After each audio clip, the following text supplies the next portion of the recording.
you, everyone. Okay, I'm going to call this meeting to order, and we'll now conduct roll call. Commissioner Andrades. Present. Commissioner Field. Present. Commissioner Fuentes. Present. Commissioner Lewis. Present. Commissioner Mack. Present. Commissioner Murray. Present. Vice Chair Sanchez is absent today. Commissioner Schlager. Commissioner Stein. Commissioner Thomas, I believe, is absent today. Commissioner Yap. Here. Chair Mess is present. All right, thank you, everyone. Again, members of the public, by no means do I want to dissuade any side conversations, but if you could just take them outside, please. I would like to thank everyone from the Encino neighborhood and the surrounding communities to welcome us into your community center. Thank you so much. It is an honor to be here. I would like to introduce our host council member, Councilmember Nithya Raman.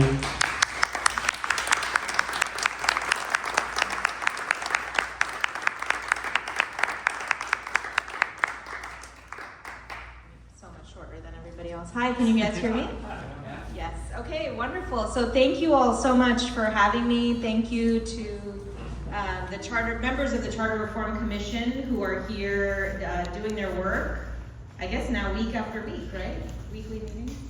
It's a lot of work, and these are big questions that are ahead of you. So I'm really grateful for the time and effort that you're all putting into this. And I think from my time on the council, many of you know that governance reform here in the city of Los Angeles has been a focus of mine. It was my motion and efforts that created an independent redistricting process for the city of Los Angeles.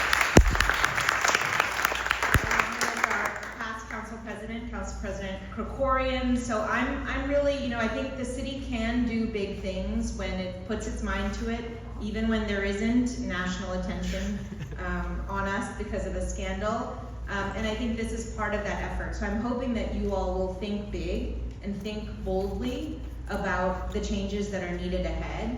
I don't want to take up too much time up top because I think you have some really great presentations ahead of you.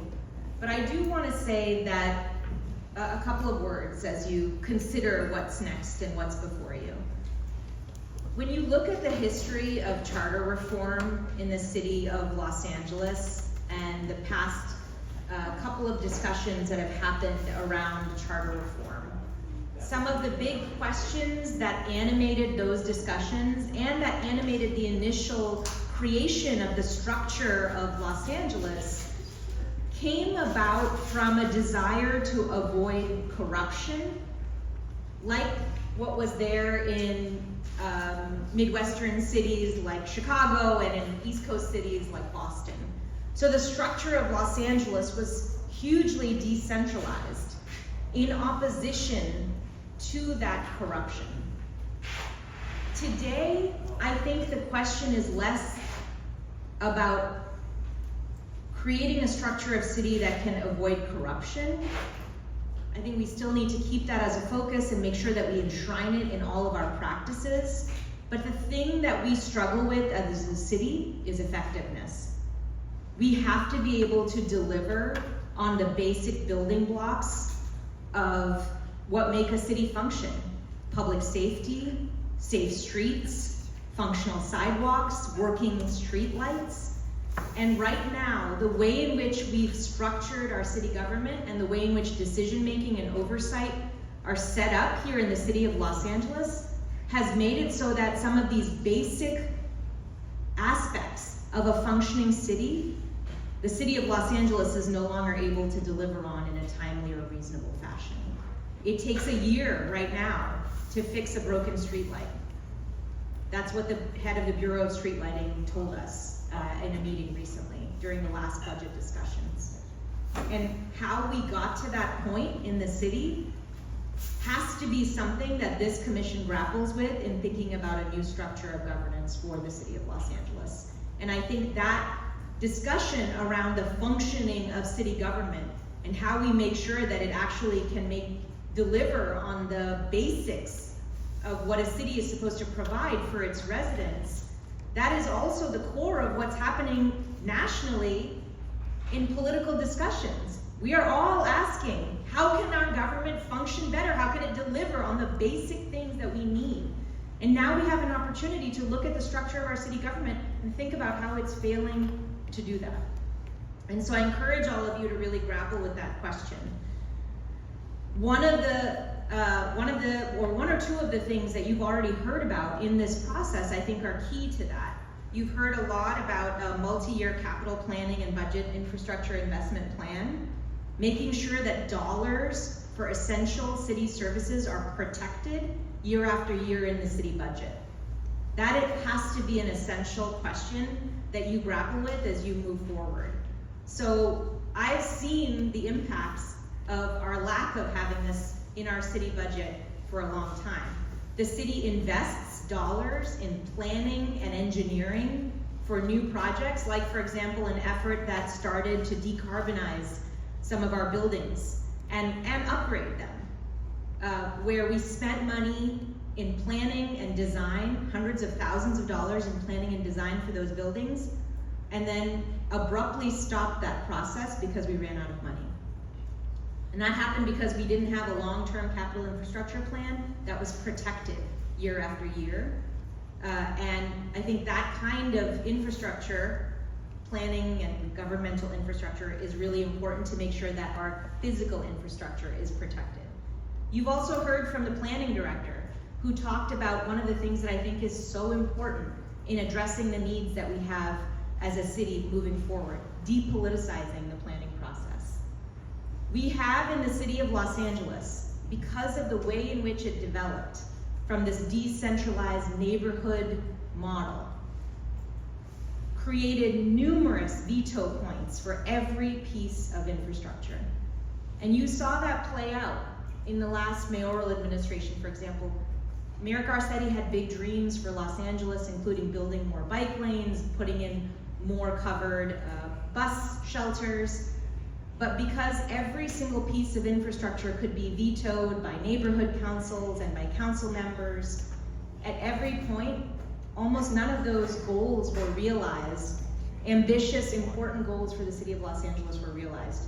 The planning director talked to you about how we can change our planning process. Some of those changes are enshrined in the charter right now. Appeal points and decision makers and those things are actually embedded in our charter and need to be changed. Again, this is because our charter was designed around a city that was essentially conceived of as a set of decentralized neighborhoods, as opposed to what it is now, which is an incredible regional metropolitan center that deserves and demands to be thought of as a single city that is grappling with big regional problems that need to be addressed in a more centralized way.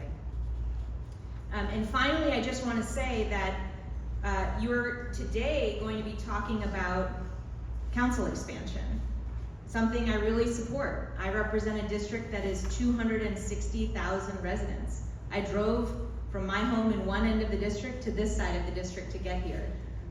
It took me today a half an hour, can take me an hour and a half or more, depending on traffic. I represent a district that goes from northern Silver Lake to Reseda. It's enormous. And we are the largest council offices in the entire country. And I think that sometimes when people feel like council members are not representative of their neighborhoods or not speaking or present in their neighborhoods enough, it is purely because we are physically, the time and space don't allow us to be as present in our neighborhoods as we want to be. Like, I want to be in every neighborhood as much as I possibly can, but with 260,000 constituents in a neighborhood that stretches from Reseda to Silver Lake, it's hard. And I think we want to be able to have a much more representative city government with smaller districts that are responsive to the needs of local officials. However, and I really, really support council expansion. We cannot replicate in council expansion the same failures of accountability that currently prevent us from being able to manage and hold accountable our departments for their functioning that exist right now. Right now, and I'm telling you this as somebody who's in City Hall, departments feel like they have 16 bosses, 15 council members and a mayor that pull them in 16 different directions at times. You see this play out on every single issue.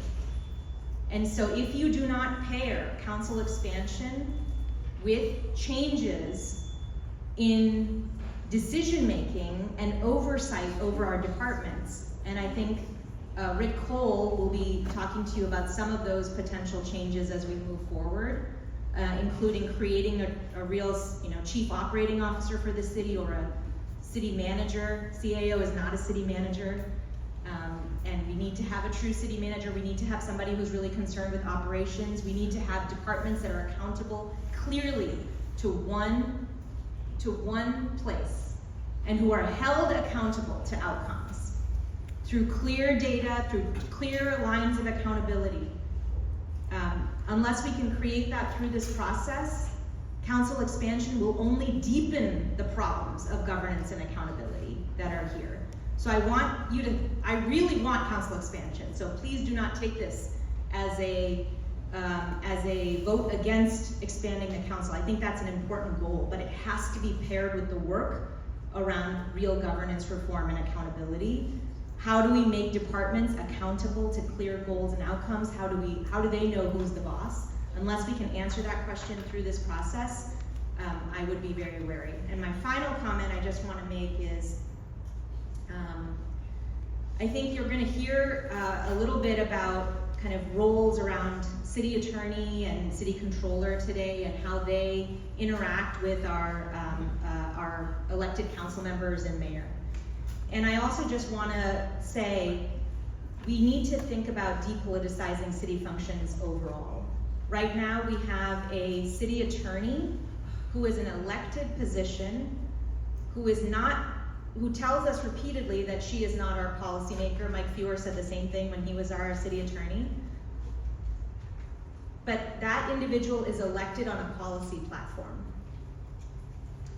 And sometimes that policy platform seems to play out in city functioning, right? In how we make decisions around departments or what they're doing, and how we do approvals around changes to land use, for example, where the city attorney in their campaign has expressed different priorities from what the council is putting forward.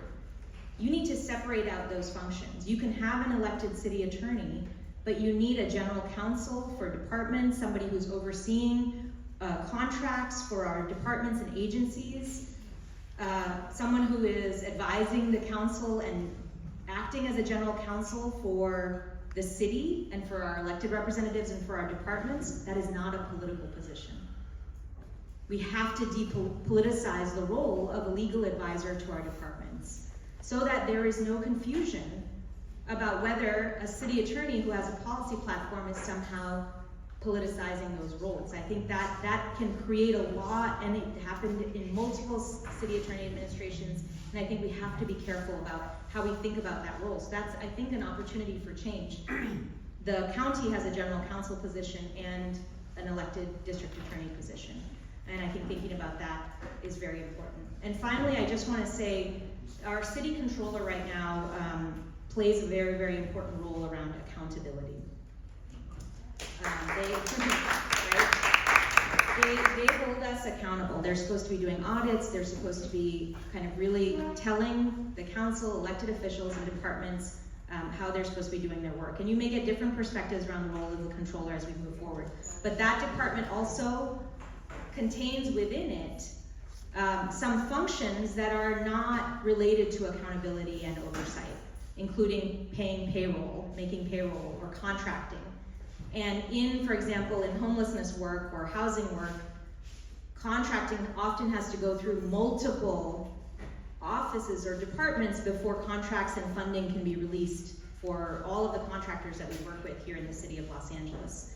I think we need to have a strong auditor or public auditor of some kind, a really strong public auditor, who can be political, who can be out there fighting for the people, representing the voices of the public and holding the city accountable.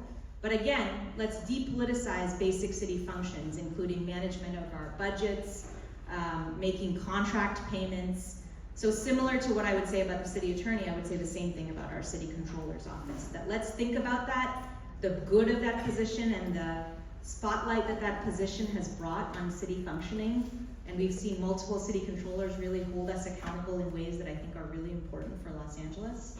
And let's make sure that role is protected and empowered, while making sure that we have financial oversight and management and contracting processes that are streamlined and brought under the ambit of our broader city system. So those are just kind of my comments as we think about this. I know that some of those may be somewhat controversial in how we think about our system, but I think they're worth saying out loud as you consider these recommendations, and just worth kind of grappling with as you go forward. I don't have answers on how exactly all of this should play out. I am here with you. I've brought my copy of Structure of a City Government by Rafe Sonnenschein, and I'm reading it and trying to figure out how to make this system work better. But I just wanted to thank you all for being here and for grappling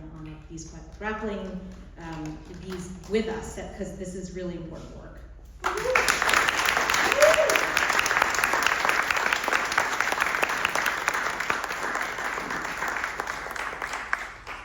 Thank you, Councilmember. I would also like to recognize Councilmember and appointee to this commission, former Councilmember Zine. Councilmember Zine, if you don't mind standing up. Welcome.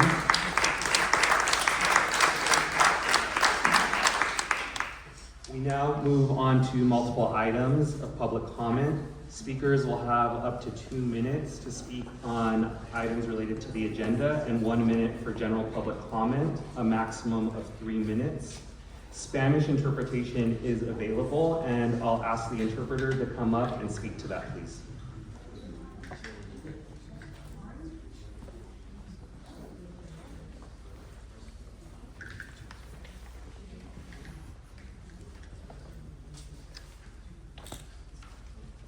Hola, buenos días. Si alguien necesita interpretación en español, tenemos los dispositivos ahí atrás.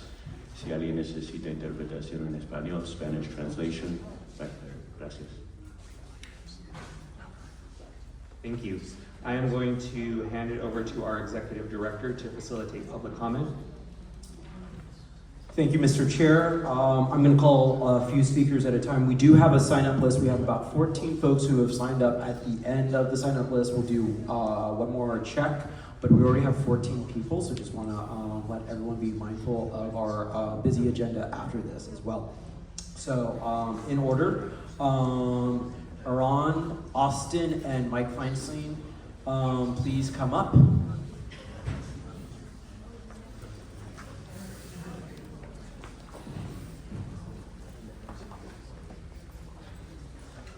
Ron, go ahead. How many minutes are you requesting? 2. 2 minutes. Okay. Right up to the microphone. Thank you. All right. 2 minutes starting. Okay. Everyone, I'm Aaron Castelline. I'm a resident of downtown Los Angeles, and I'm also the LA chapter chair for the Equal Vote Coalition. I'm excited for today's discussion on government structure. I personally hope to see the council expanded, but for my comment, I'd like to introduce you to star voting and ask that you amend the charter to use it for Los Angeles elections. Under star voting, voters would give each candidate a score from 0 to 5. This way, voters get to express their full and honest opinion on their ballot, and that allows them to have equal influence in the election regardless of how many candidates are running under their party. I believe fixing vote splitting is the most impactful single reform we can pursue because of its many positive knock-on effects, including mitigating the influence of money in our campaigns and reducing the polarization in our politics. When I started as an advocate, I was a fan of ranked choice voting, but then switched to star voting after learning more. Both STAR and RCV offer an expressive ballot and encourage positive campaigning, but RCV still has many problems from the current system. In particular, there's still vote splitting and spoiler candidates, and we've seen this happen in real elections. RCV also introduces new problems. It's easier to make errors on RCV ballots, and that leads to RCV races commonly having 3 or 4 times the error rate of non-RCV races on the same ballot. This hits low-income and marginalized communities the hardest, and we see the trend continuing even in jurisdictions that have adopted RCV for many years. STAR lets you fix the voting method without the deal breakers, and it's compatible with all the election structures that are under consideration today. Whether you opt for single member districts, proportional districts, whether you keep the primary or not, STAR would be your best option. I've also submitted written comment with more details and citations, and we at Equal Vote are available to consult as subject matter experts on this in case you have questions. Thank you so much for your time and for your service to the city. Stay for 2 minutes.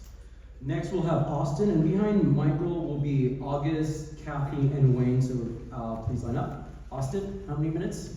2. Go. Hello. Thank you for your time, and thank you for having these important discussions about the structure of our government.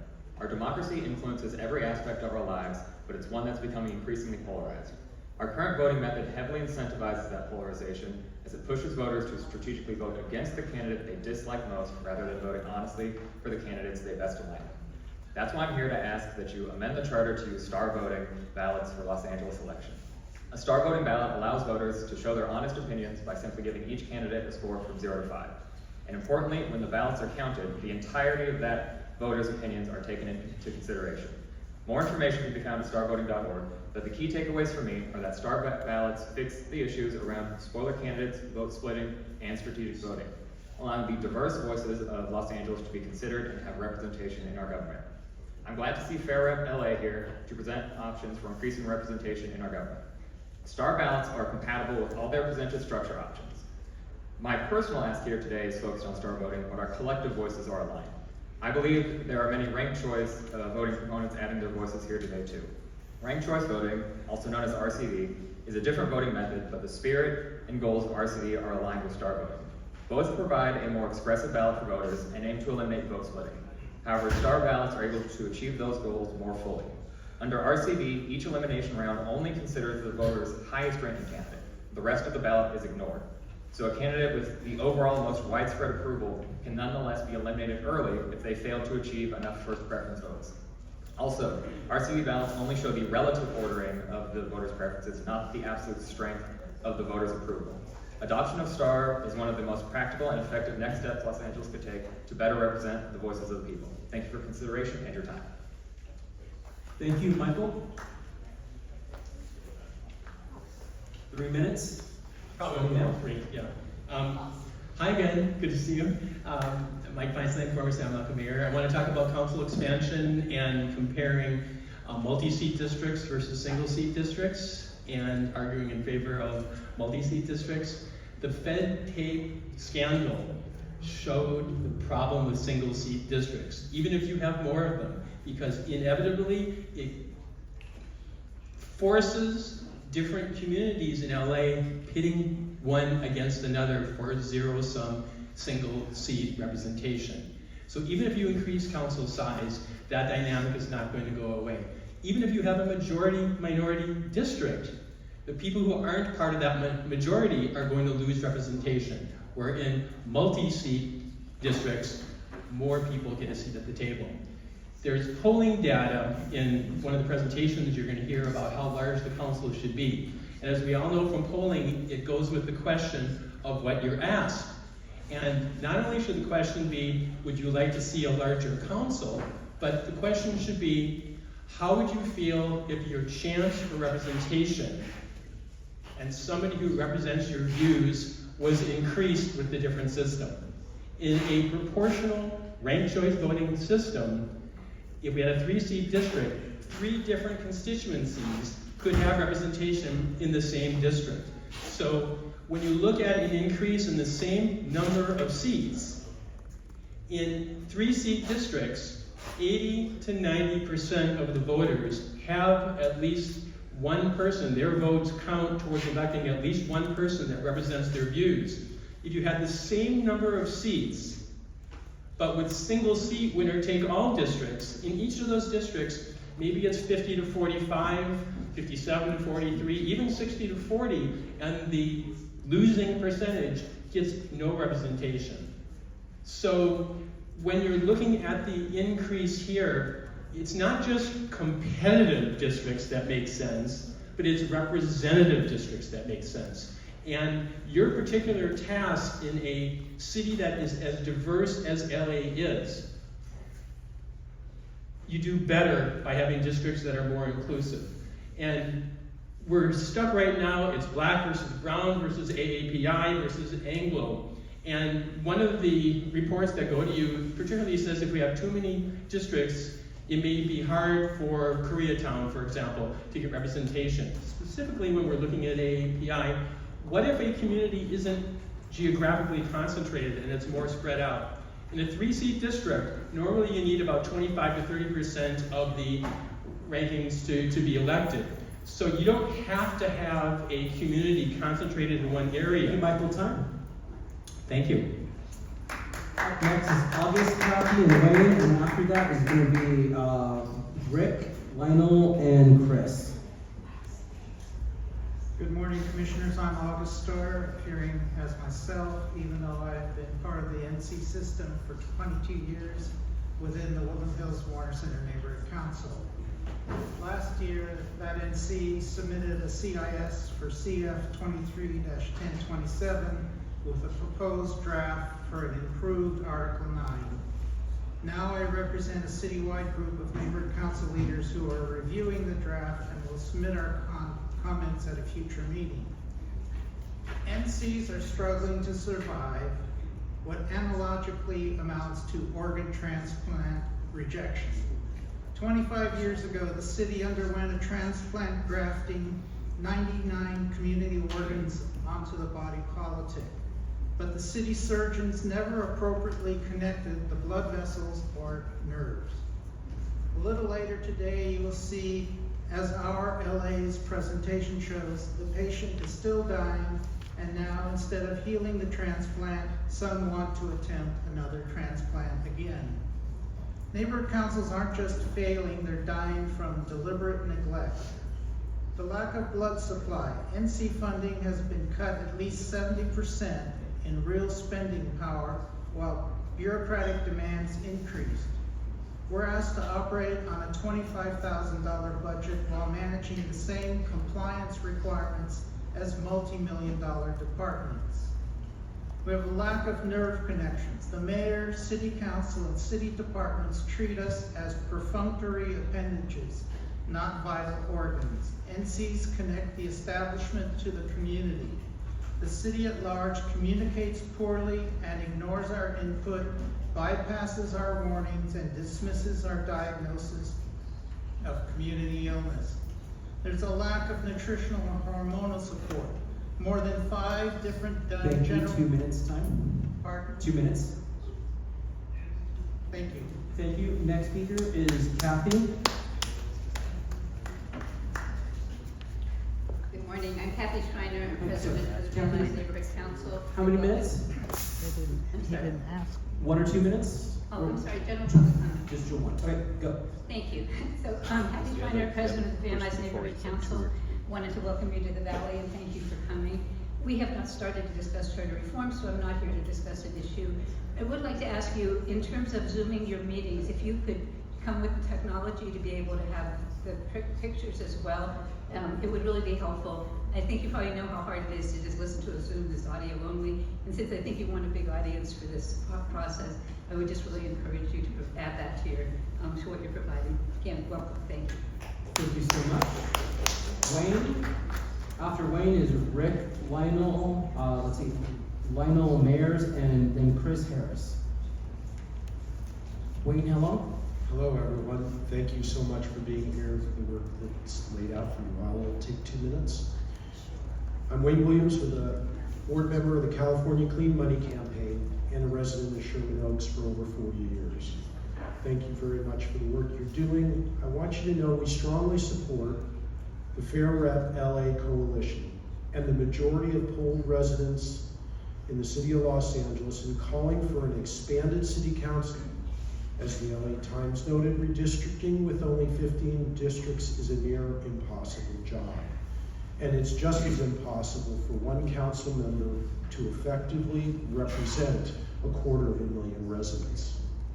We urge you to explore multi-member district with ranked choice voting or star voting, which was presented recently as an option.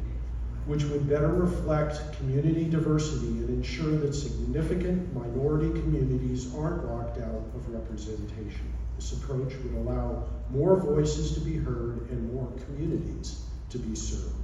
We also encourage consideration of a hybrid model that adds regional representatives, giving the city broader leadership without limiting council members to narrow geographic interests. And finally, we urge the commission to consider charter amendments that allow for alternative public financing systems beyond the current matching funds model which we helped develop.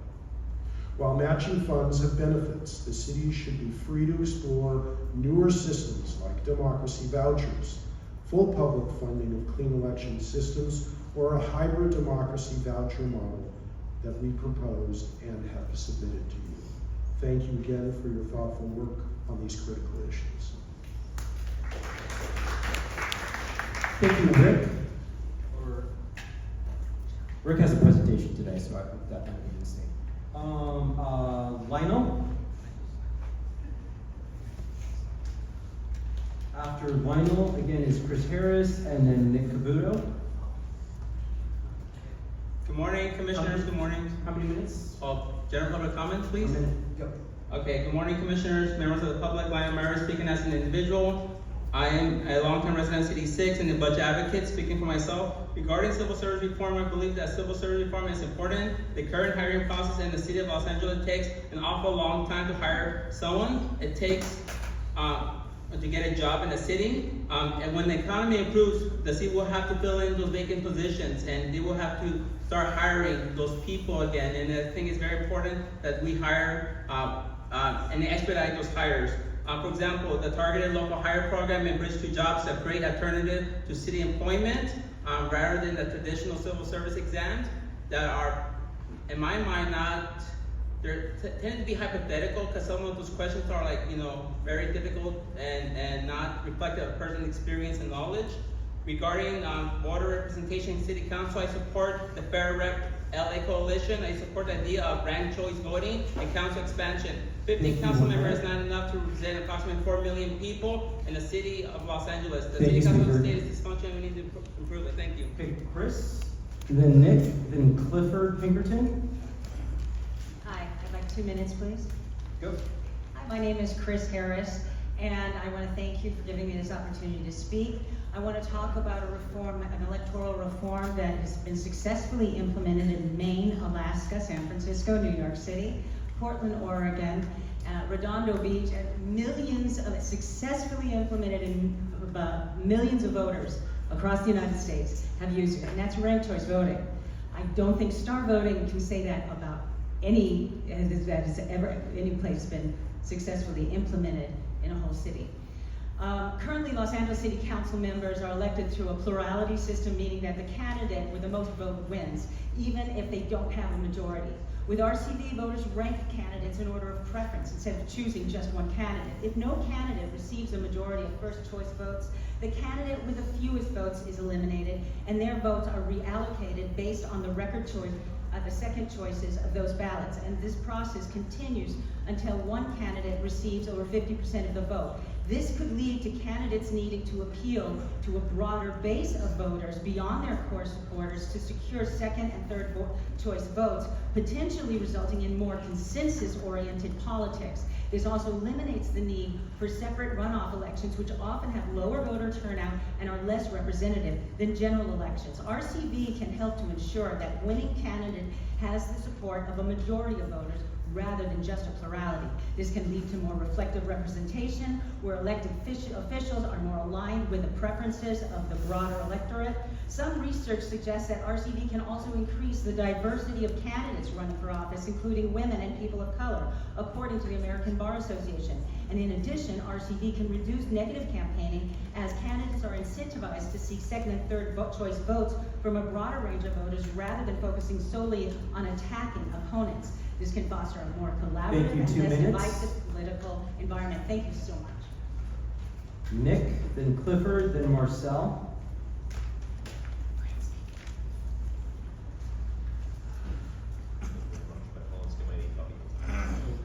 Push the mic.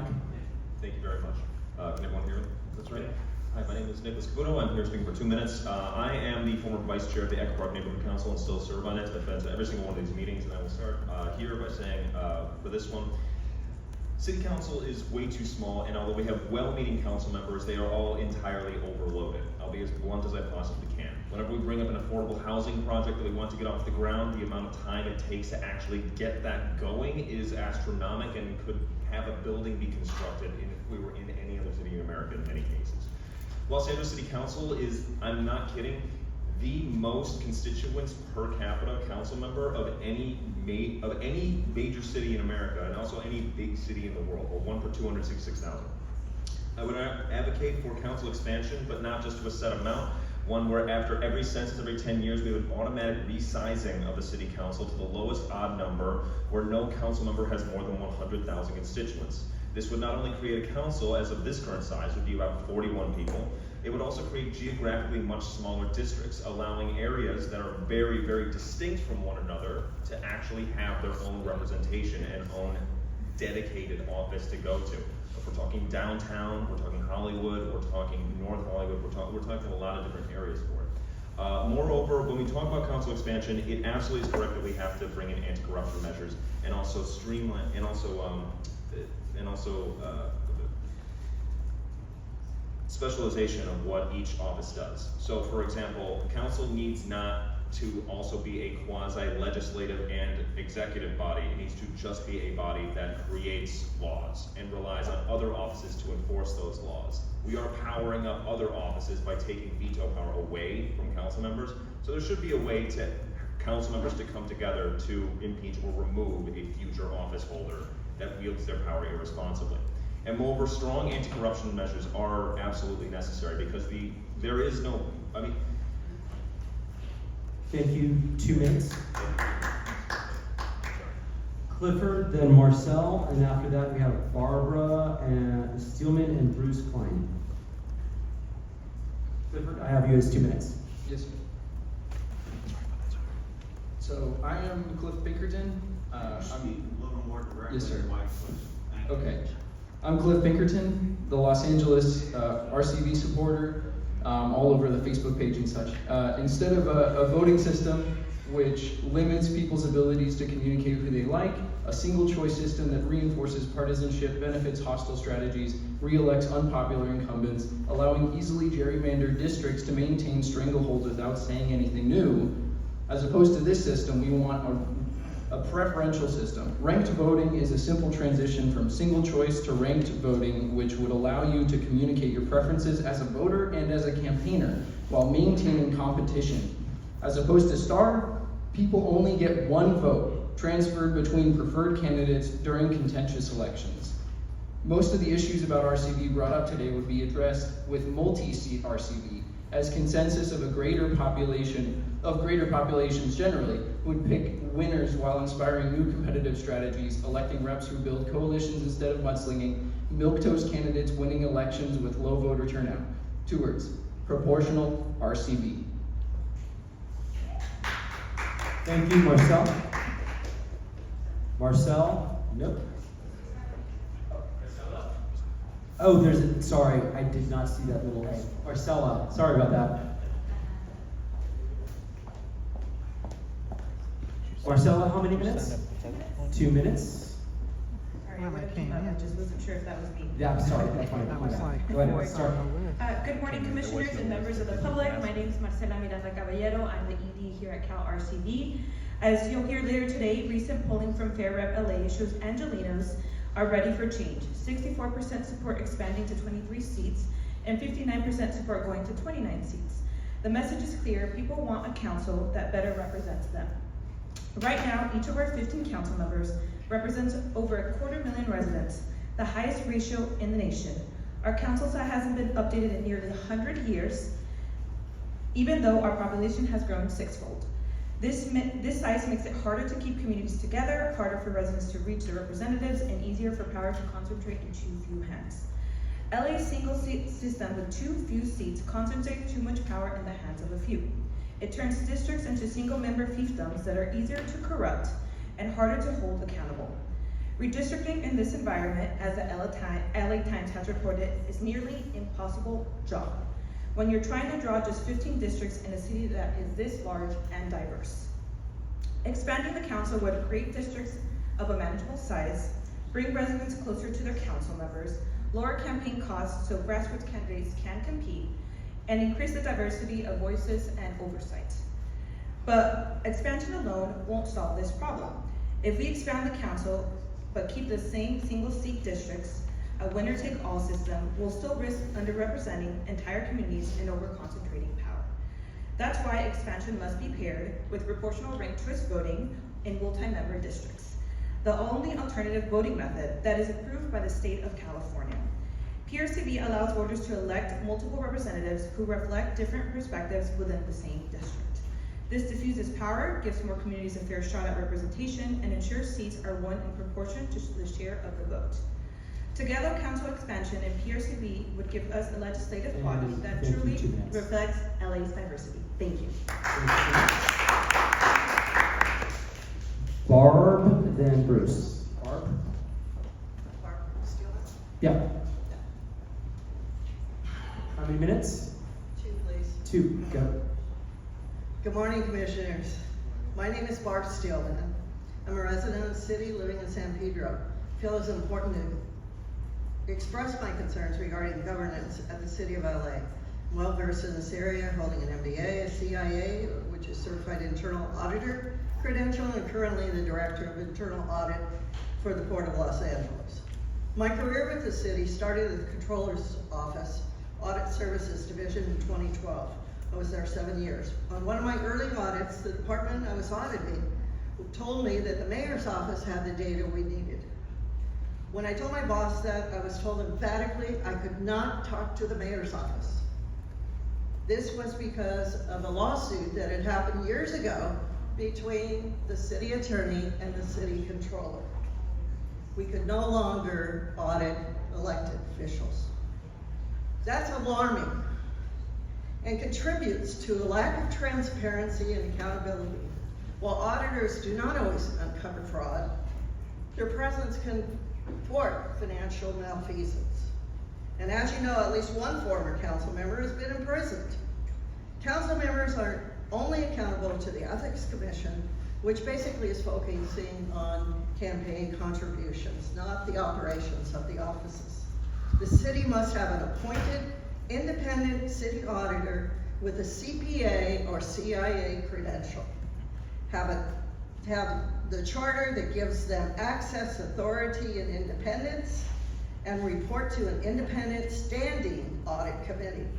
The city charter should require a qualified and independent watchdog, not a politician vying for higher office. Which now, fortunately, we do have a qualified controller who has a CPA. But when I was in, there were all politicians. Thank you. 2 minutes.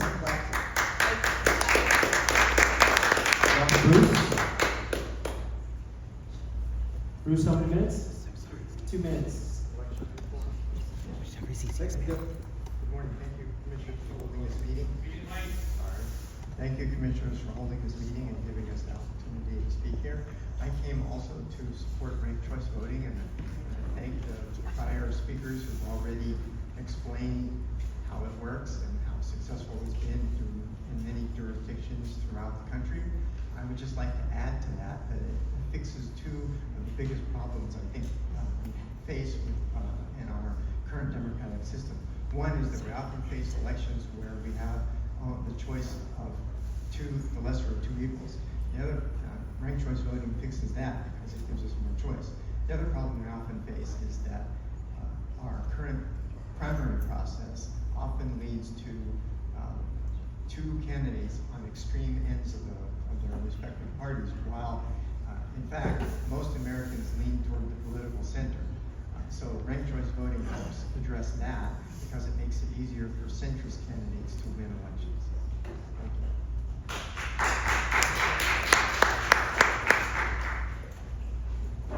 Alrighty, that's all I had to sign up. One last check. Did anybody else need to one last time? Okay, go ahead.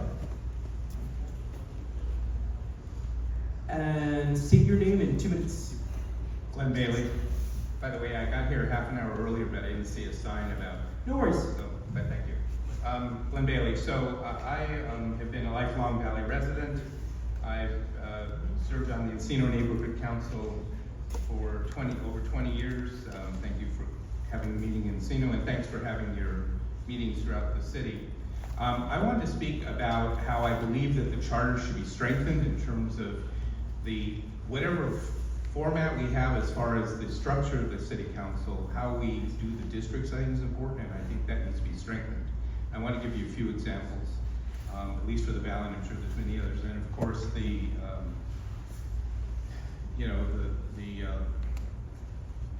disclosures on the tapes certainly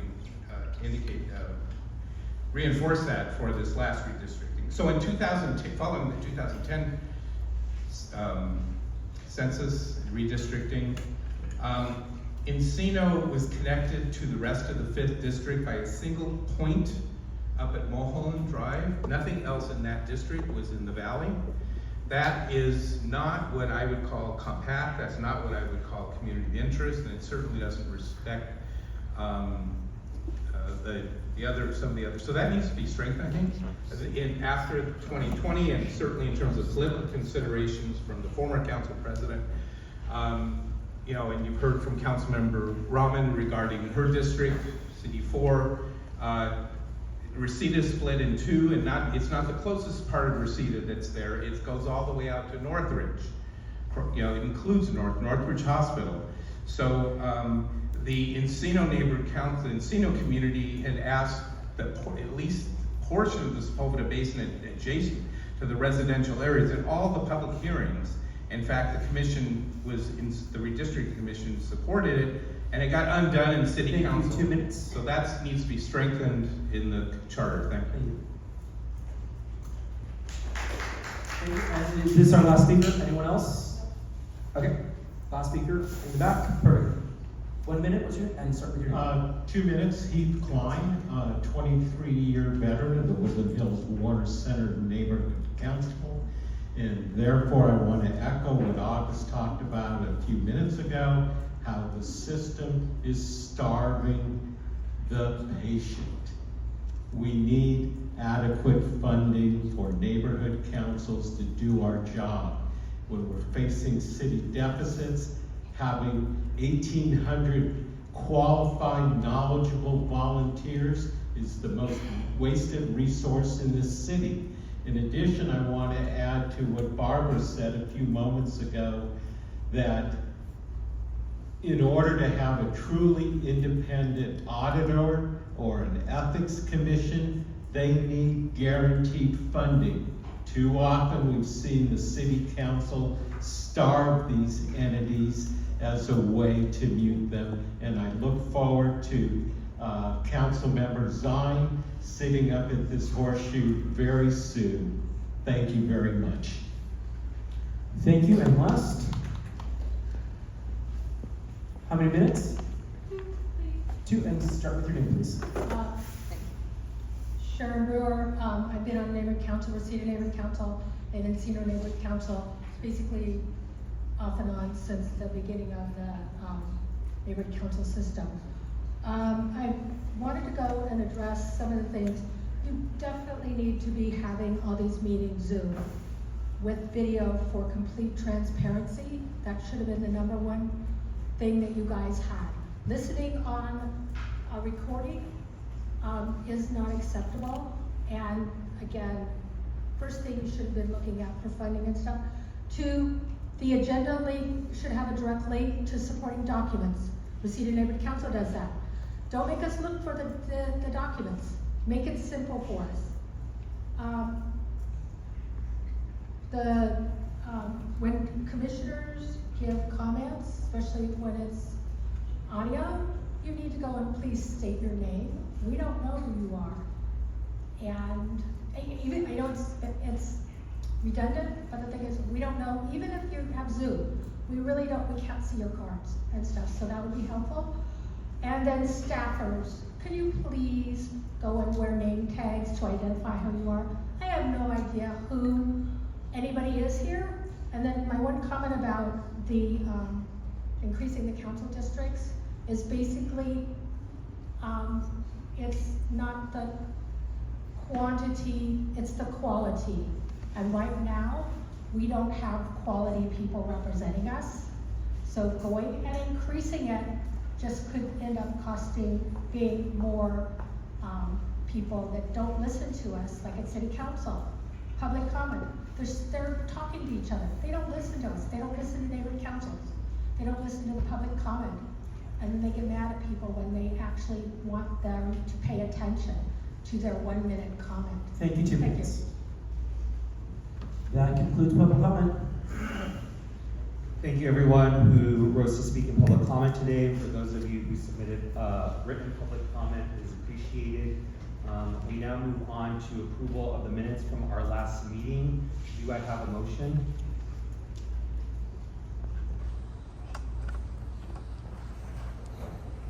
So moved. Second. Motion from Commissioner Field, second from Commissioner Schlatter. Is there discussion? Yes, Commissioner Fuentes, I wanted to amend the minutes to reflect that David Levitas spoke on behalf of ACT LA. In that agenda there, it's a different name. So if we could do that. Is there a second? Second, I see a second. Second that. Is there objection to the amendment? All right, seeing no objection to the amendment is approved. Is there any further discussion on the motion as amended? All right, seeing no discussion, the motion is to approve the minutes from our last meeting with the amendment from Commissioner Fuentes to make that correction. Is there any objection? All right, seeing none, the minutes are approved. We now move on to neighborhood council comment / community interest impact statements. Are there any present that have approved community impact statements relevant to today's proceedings? Okay, seeing none, I'm going to hand it over to our executive director for a brief report. Thank you, Mr. Chair, and thank you, commissioners, and thank you for all that have come today to the public. This will be just a couple brief updates. Some of you might have noticed that we are shifting some of our city meeting times at future meeting times at City Hall to 4 p.m. instead of starting at 2:30 p.m. First round of applause I've gotten so far in this job, so yay, thank you so much. But I will note some of those times will get shifted to 6 p.m. in order to ensure even more people have access to our meetings. Also, I just want to update everyone that we're in the final steps of the contract process with our external public outreach and engagement team. Almost there. It's been a harrowing task to get done, but we're in the final steps. They're making their last changes to the contract, and then hopefully we'll have it at our city hall meeting.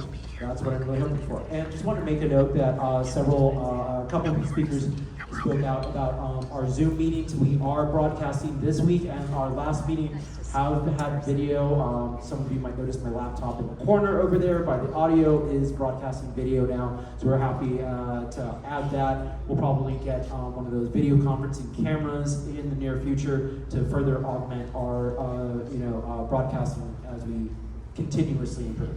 That concludes my report. Thank you. I have a couple questions, if I could, Mr. Chair. I'm Ted Stein, following the request of the last public speaker to identify themselves. One, is there a city attorney here present today? Right behind you, sir. He knew you wanted.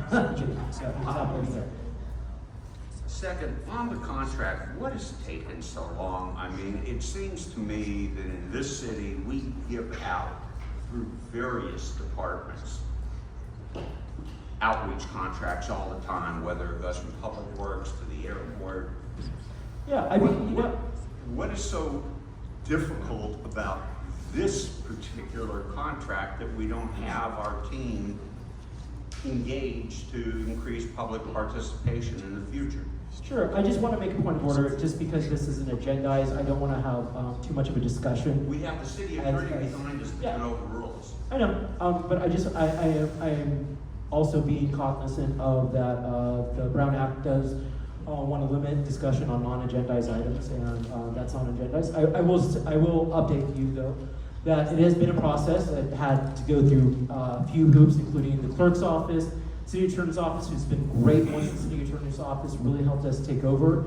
Now we're just in the final steps. Nothing, you know, I wish it went faster also. Believe me, the original plan was to have them, you know, at one of our first couple of meetings. And as you recall, I've been pushing from my very first report to get someone on board. You know, some commissioners spoke about maybe bringing them in for interviews, slowing it down even further. I pushed back, and I'm pushing it as fast as I can. I have one other question. Will their base salary or grant, however you want to call it, be reduced? Because we're now in our 6th meeting and they haven't been able to engage when I believe that they were hired for many more meetings than that. I mean, that is logical, yes. Since the scope of time of their work is decreasing by the day, yeah. Thank you. Thank you, commissioners. Thank you, Executive Director, for your report. I am going to move us to item number 1, a study session on government structure.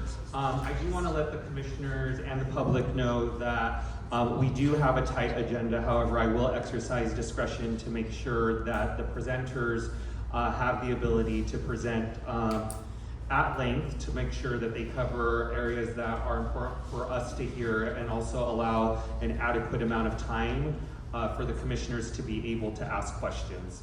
I do want to let the commissioners know that we have given a schedule to the presenters, so ideally we would have 20 minutes for presentations and 10 minutes for questions. However, as I stated, I anticipate me using my discretion to expand that to allow us to have a healthy and robust discussion. I do want to remind commissioners that the objective of today is, when asking questions of the presenters, to ask clarifying questions, since we will have a future deliberation meeting on this item where we can put forward our preferences, our point of views. And so if members of the commission wish to make a general statement, I just ask them to use discretion today. So I am going to hand it over to our Executive Director to facilitate this study session. Thank you, Mr. Chair. We're excited to kick off with our first presenter, who's Jeremy Payne from RLA. Jeremy, it's all yours. All right, thank you. Need to figure out how to get this mic and screen in a good area. All right, there we go. So, good morning, folks. My name is Jeremy Payne. I have been at each one of these meetings, so I feel like the commission may know me very well now, but to the audience, I just want to introduce myself. I'm a representative of Catalyst, California, and a member of the Organize, Unite, Reform Los Angeles Coalition, also known as RLA. I'm going to be joined actually by another RLA member, so I want to just kind of quickly invite Hector here to introduce himself, and then I'll get us started on our presentation. Good morning, everyone. My name is Hector Sanchez, Deputy Political Director at Community Coalition in South LA. All right, so I have kind of a quick presentation that I wanted to provide, kind of summarizing a lot of the work that RLA has been working on for the last probably almost 3 years now. Following kind of the trajectory of when that council audio leak came out and the need to bring community members together to respond, understand, and heal from that moment. So I will be doing kind of a brief overview of RLA's mission and purpose, because I know I've been sharing that out in terms of who I am, but I haven't been able to really dive into the details. And then I'll put down a recommendation, primarily on council expansion, and then we'll just highlight some supplementary reforms we encourage the commission to study beyond council expansion that really gets to the kind of core issue about how do we improve representation in Los Angeles. Both the quality of representation and the quantity of representation, trying to kind of marry those two ideas together. So this is our agenda. I will do the kind of a quick introduction about RLA. So again, RLA stands for Organize, Unite, Reform Los Angeles. It is a coalition of community-based organizations and racial justice advocates who formed in response to the kind of corruption, systemic racism, and abuse of power that was revealed in the audio leaks back in October 2022. The audio leak caused some deep wounds across our communities and revealed some of the inequities in how city government operates and some of the lack of opportunities for the public to really intervene and be a part of some really important discussions that will impact their lives. RLA is composed of multiracial, multi-generational, and multi-intersectional organizations, and so we came together again in response to these audio leaks, trying to find a way to bring in Black and Brown communities, the API community, other low-income communities, as well as other BIPOC communities, into a collective conversation about how do we move out of this together, rather than having this kind of zero-sum game that redistricting usually results in, which is what the audio leak was in reference to. So coalition members include the organizations listed here. I won't read through all of them just for the sake of time, but I encourage folks to visit our website, rla.org, that's OURLA.org, to learn more about the ongoing work of RLA, as well as some of the recent victories that we've had working with City Council right after those audio leaks. So the goals and outreach of RLA is really about creating kind of a new vision of governance. We've heard from a number of speakers about kind of the need to rethink about how the city operates, not just in terms of the functionality of it, but in terms of the quality and kind of merit of democracy in Los Angeles. It's one of the kind of most immediate intersections of LA residents in terms of engaging with democracy, because local government is kind of the biggest impact they will have in their lives. It's one of their kind of closest accesses, and it's one of their kind of direct links to being able to influence decision making. So our goal was really focused on how do we kind of communicate with low-income individuals and communities of color who are often the ones historically left out of these decision-making processes, even at the local level. And so to do that, we surveyed more than 2,500 Angelenos in 8 languages and convened more than 600 residents across Los Angeles. We had 11 in-person convenings that we were bringing folks together, similar to rooms like this.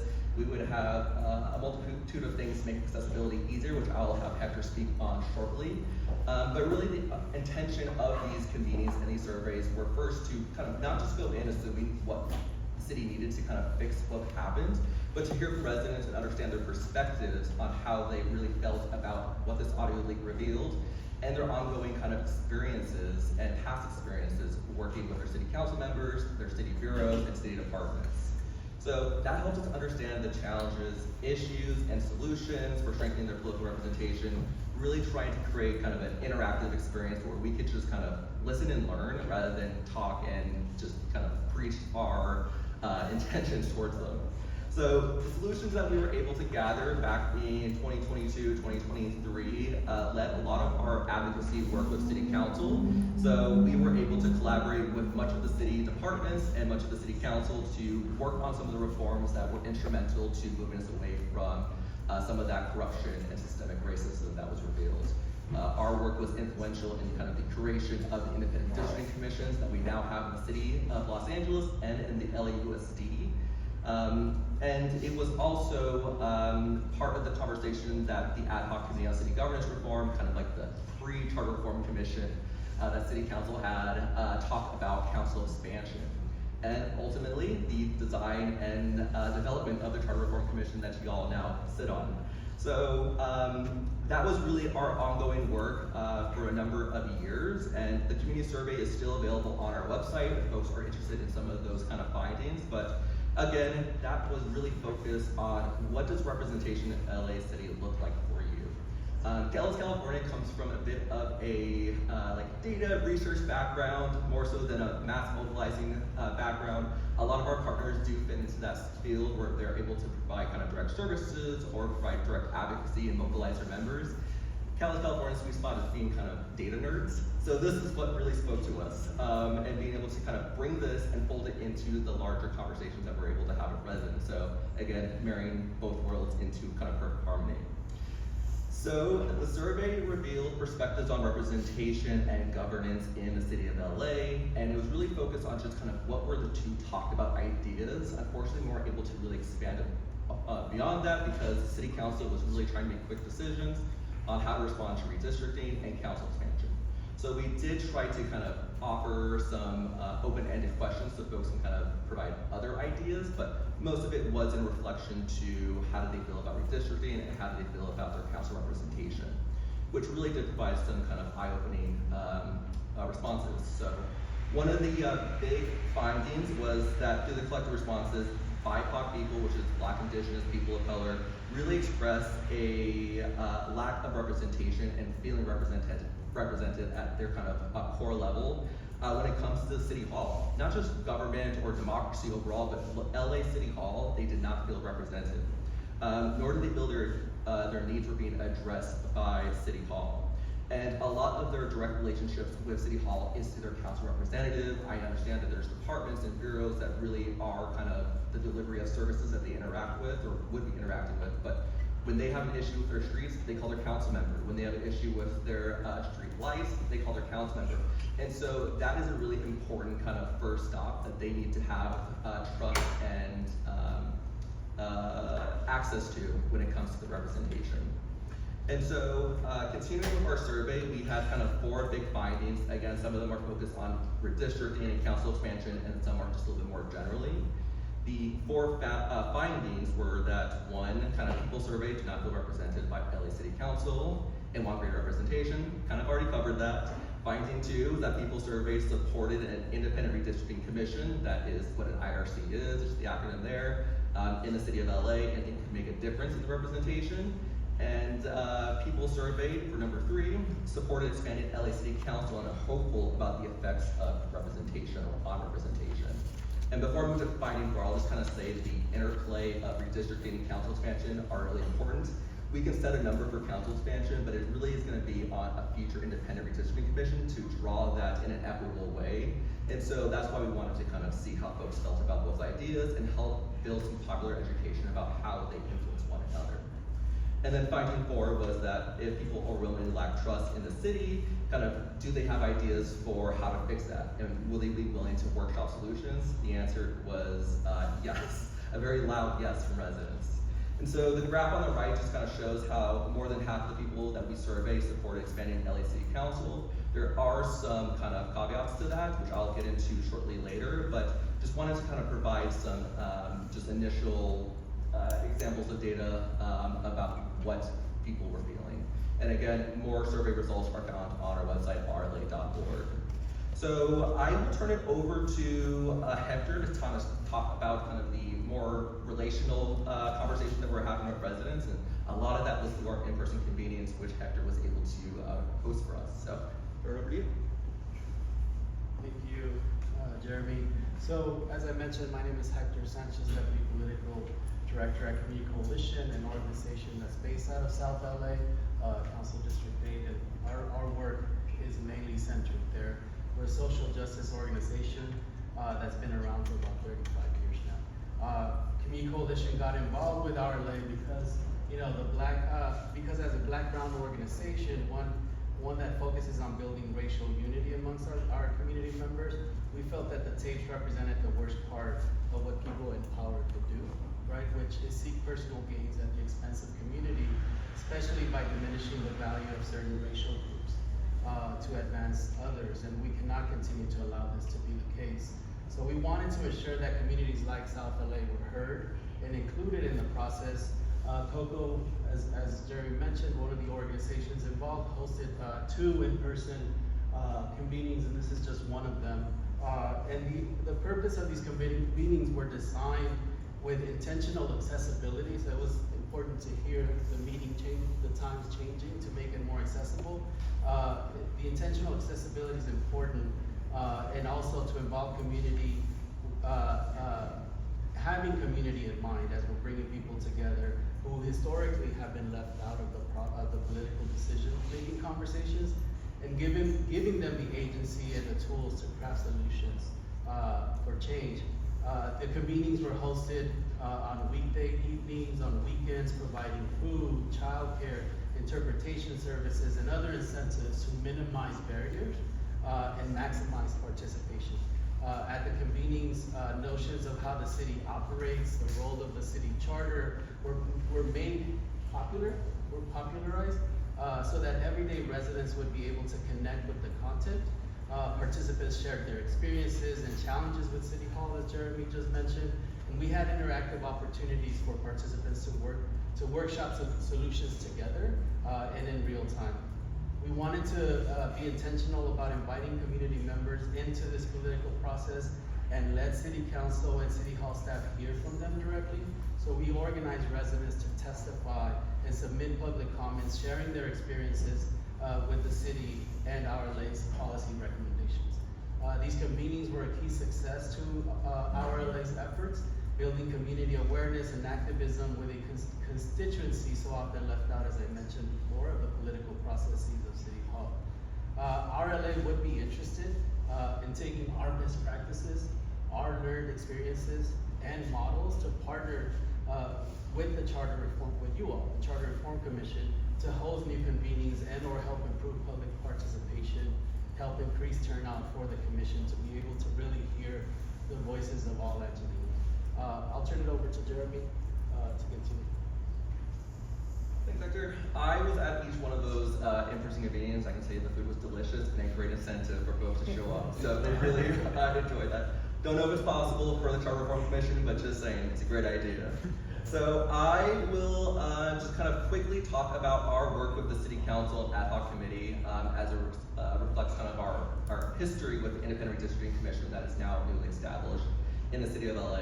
So we were really bringing these folks together to help us influence the charter language as well as the ordinance language that would be used to design the Independent Redistricting Commission.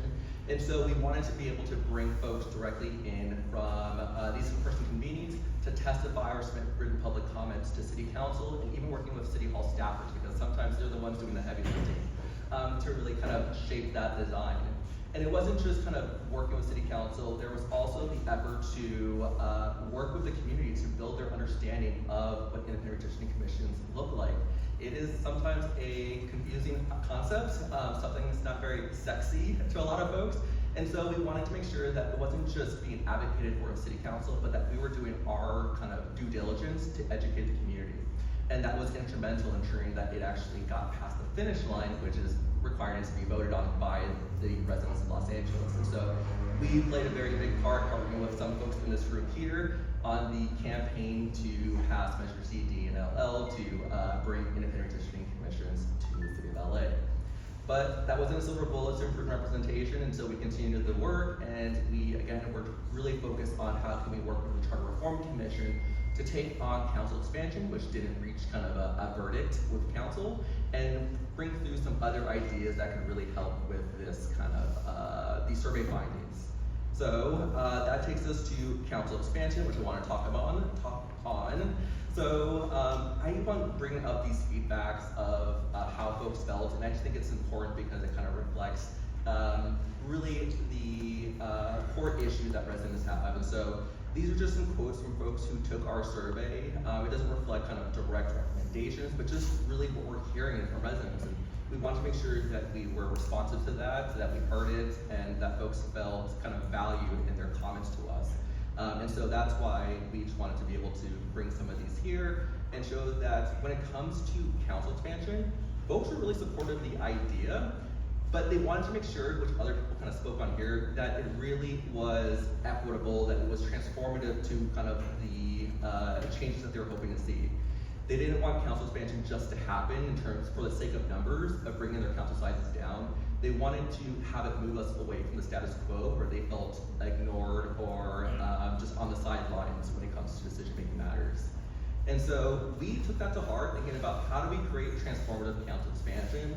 And so before we even did we did district modeling, we spoke with data consultants, we worked with academics. Before we did any of that, we just wanted to kind of create a framework about how could we have very racial, socioeconomic equity when it comes to council expansion.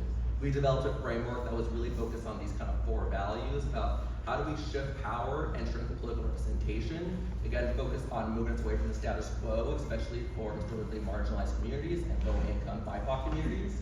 How do we minimize and prevent harm, understanding kind of the zero-sum game aspects of redistricting? How can we kind of move in a direction that's going to allow us to minimize a lot of those risks to breaking up historic communities? How do we eliminate system barriers, thinking about kind of what does folks' participation in council expansion look like. This is more kind of conceptual, but thinking about do folks feel like beyond council expansion that they're going to be kind of listened to by their council representatives. And then value 4 was centered on impacting underrepresented communities. That just speaks to RLA's kind of focus and mission. And so that was really what drove us to get to our recommendation, which, next slide, is expanding the LA City Council to 23 to 31 single member districts. There is a little asterisk, I will say, on single member districts and this range, but first I'll just talk about kind of how we got to this number. So we worked with some data consultants. We worked with folks who did previous mapping for the independent or the redistricting commission prior to or in 2021. And we also were trying to incorporate resident feedback and to understand kind of what would be the sweet spot. And so this is a number that we were able to run by community residents that are in-person convenience to see if this worked with them.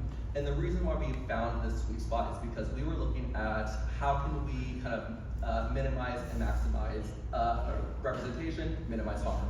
So between 23 and 31 council districts was kind of a good sweet spot for us because based off our modeling, Black and Asian Angelenos could gain a plurality council district, which is just saying that they're not the majority in the district because that's hard to do given the geographic spread of residents, but that community would be one of the larger populations in a council district, which does help with the influence of elections as well as just decision-making matters in City Hall. So we wanted to make sure that we were addressing that given the historic lack of representation for both of these communities, particularly Asian Angelenos. Additionally, Latinx Angelenos could gain 3 additional majority districts. This is where they are 50% plus 1 in the community, speaking to LA's large Latinx population. And there would also be 3 plurality districts, going back to that kind of plurality concept. I have fun visuals. I didn't include those just for the sake of time, but that's there.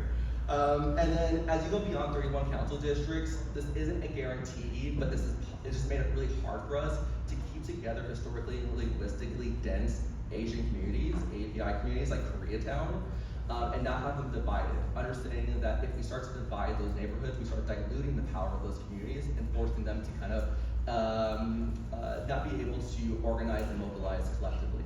And so we wanted to make sure that we avoid reducing the effectiveness of a new Asian plurality district by trying to keep the largest kind of Asian sector, which is Koreatown, together as much as possible. Again, there's a lot of unknowns with how redistricting might play out in the future, and this is just not a guarantee that this is how 23 or 31 districts would look like, but it was just what we were able to map.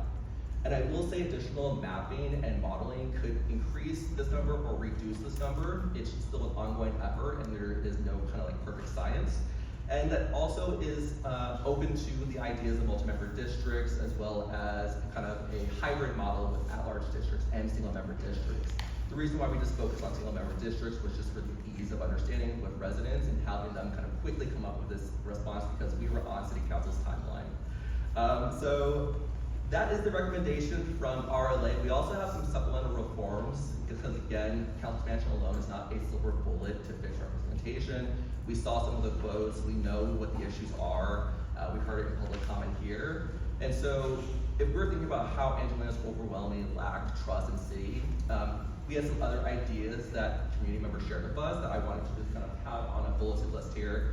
I'm not gonna go through each one of them, and it might be a little kind of indirect about how it improves representation. So I'll just kind of quickly say, like, people were really concerned about the delivery of services, again, because their direct access to a council member is how they get their services. And so being able to kind of reflect on that through a 2-year budget cycle can really help with transforming our departments, our budgets and our bureaus to work a little bit more collaboratively together. And then there's more kind of direct election-related ideas such as ranked choice voter and democracy dollars. Again, thinking about how do we expand resident participation beyond elections, or how do we increase their ability to make their voices heard, where it isn't really just if they're the largest community in a district that they get their voices heard. And so I will include here, the slides that I have are available on the Charter Reform Commission's website, so you can find those there. And again, I just want to thank you and encourage folks to visit RLA for the organization.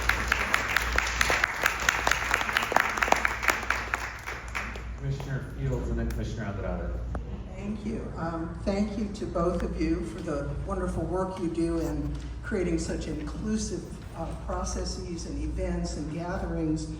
I'm going to ask a hard question, okay? As you know, the recommendations of this commission go to the council, and whatever they're willing to put on the ballot will go to those who vote. So my question, and we're talking potentially a pretty low turnout relatively if it's the primary of 2026, or even if it's November 26, we all know this. Your surveys use the word people. Are you doing any surveying of these options of likely voters? Yes, so in terms of how we were getting at council districts, that was actually one of the ideas. The survey was a little bit harder to understand if someone was responding as a likely voter versus just an LA resident. But when we did our district mapping, we were using likely voters, citizen voting age population, as well as just general population to see the differences of what representation looked like. And so it is a aspect that we would be able to kind of get at, but it is a little hard to survey folks and have an online survey and understand some of the integrity of how folks may choose to respond. So yes, that is really important because it does go to the voters and they will ultimately decide. And so I just encouraged the way that we were able to work with City Council and the IRC is bringing them in early so they're not kind of blindsided by these charter reform ideas when it shows up on their ballot. If they feel like they were listened to or included and there are trusted messengers who say like, oh yeah, I worked with the council to get this on the ballot, you can trust that it's a good measure, that goes a long way, and that's something that we were really intentional about doing. And so, yeah, having as many kind of public meetings as possible for the Charter Reform Commission, allowing folks to kind of listen about the development of the policies you're developing, I think will be a great way to kind of minimize opposition to whatever comes out. And I think City Council might be very responsive to that as well if they know that you've been being very diligent about bringing public input and into your recommendations that go to them. Hector, did you have anything else you wanted to share? Okay. I have Commissioners Andrade, Yap, and Lewis, and Commissioner Andrade. Yeah, my question is relative to your range. So as you probably know, if we have too many council districts, we risk adding more majority white districts, which would actually decrease the ability that representatives from majority and minority, the power that they have in city council. So you said that we could get 3 majority districts of majority minority and then 3 plurality, but you gave that in a 23 to 31 range. So is that 6 number on the lower bound? Is that on the upper bound? Like in your mapping, I know that there are a lot of different options, but just generally, where was that falling in? Which one was on the lower bound? I'm sorry. Both of those together. So the 6, the 3 majority and 3 minority, but you gave a range of 23 to 31 districts. Is that overall, or is that the lower bound? That was kind of like the overall average. We did kind of like permutations to see like running a bunch of different council maps randomly, as well as being very intentional about what that would look like. Yeah, so like if it was 23 districts and it's 6, that's a big increase in majority minority population. But if that's 31 districts and it's 6, that's not. So is it in that, like literal numbers, what was that falling? Oh yeah, so it was able to kind of be sustained where it would, again, be 6 at the lowest, and then it would increase as you got closer to 31. And so yeah, it's all just kind of, we didn't have like the data to show like what is 23, what is 24, 25, that would be very messy. But yeah, the understanding is that as you have more districts, it would be easier to kind of be very intentional. Again, it's all dependent on the redistricting commission, and they may do whatever they want, but it could be possible to increase that number so it's not just the 6, but we get higher communities of color having their representation in their districts, plurality or majority districts. Really helpful. As we get closer to unpacking this question, I would definitely recommend submitting at least some of those preliminary maps so we can understand the data that drives, 23 versus 25. Yeah, absolutely. I think some of the other presentations will show some of the mapping that they've done, especially for FLA. They created a great modeling service that was just publicly available so folks could draw their own maps. It was a really great idea, and I think that they'll be able to present, and we would be happy to also show ours as well. Commissioner Yap. Yes, Commissioner Yap here. Thank you so much for the years of work that you've been doing on this. It really helps us to have the credibility of the engagement, and we look forward to partnering more.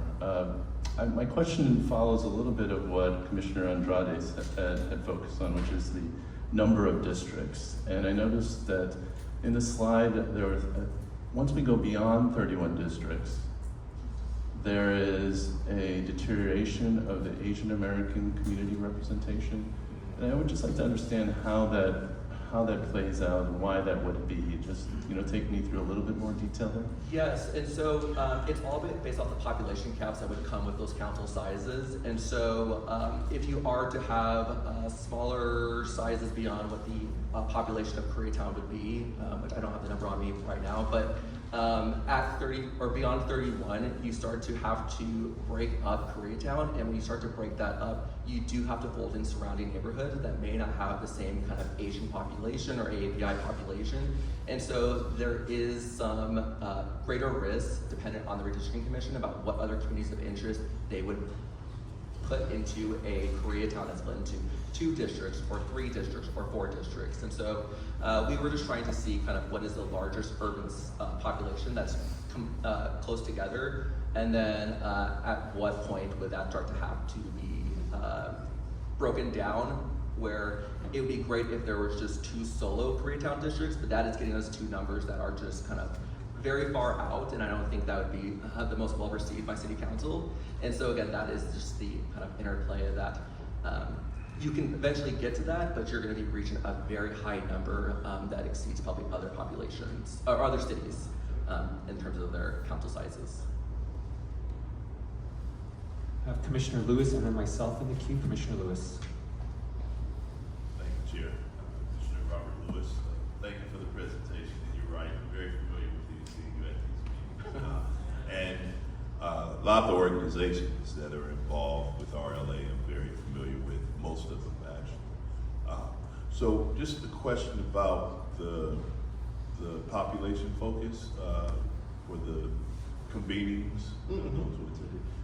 In one of the slides, I think it indicates, well, yeah, it just passed. I'll say it was, yeah. So low income and BIPOC Angelinos together. It may seem kind of trivial, but for me, I think it's important to make this distinction.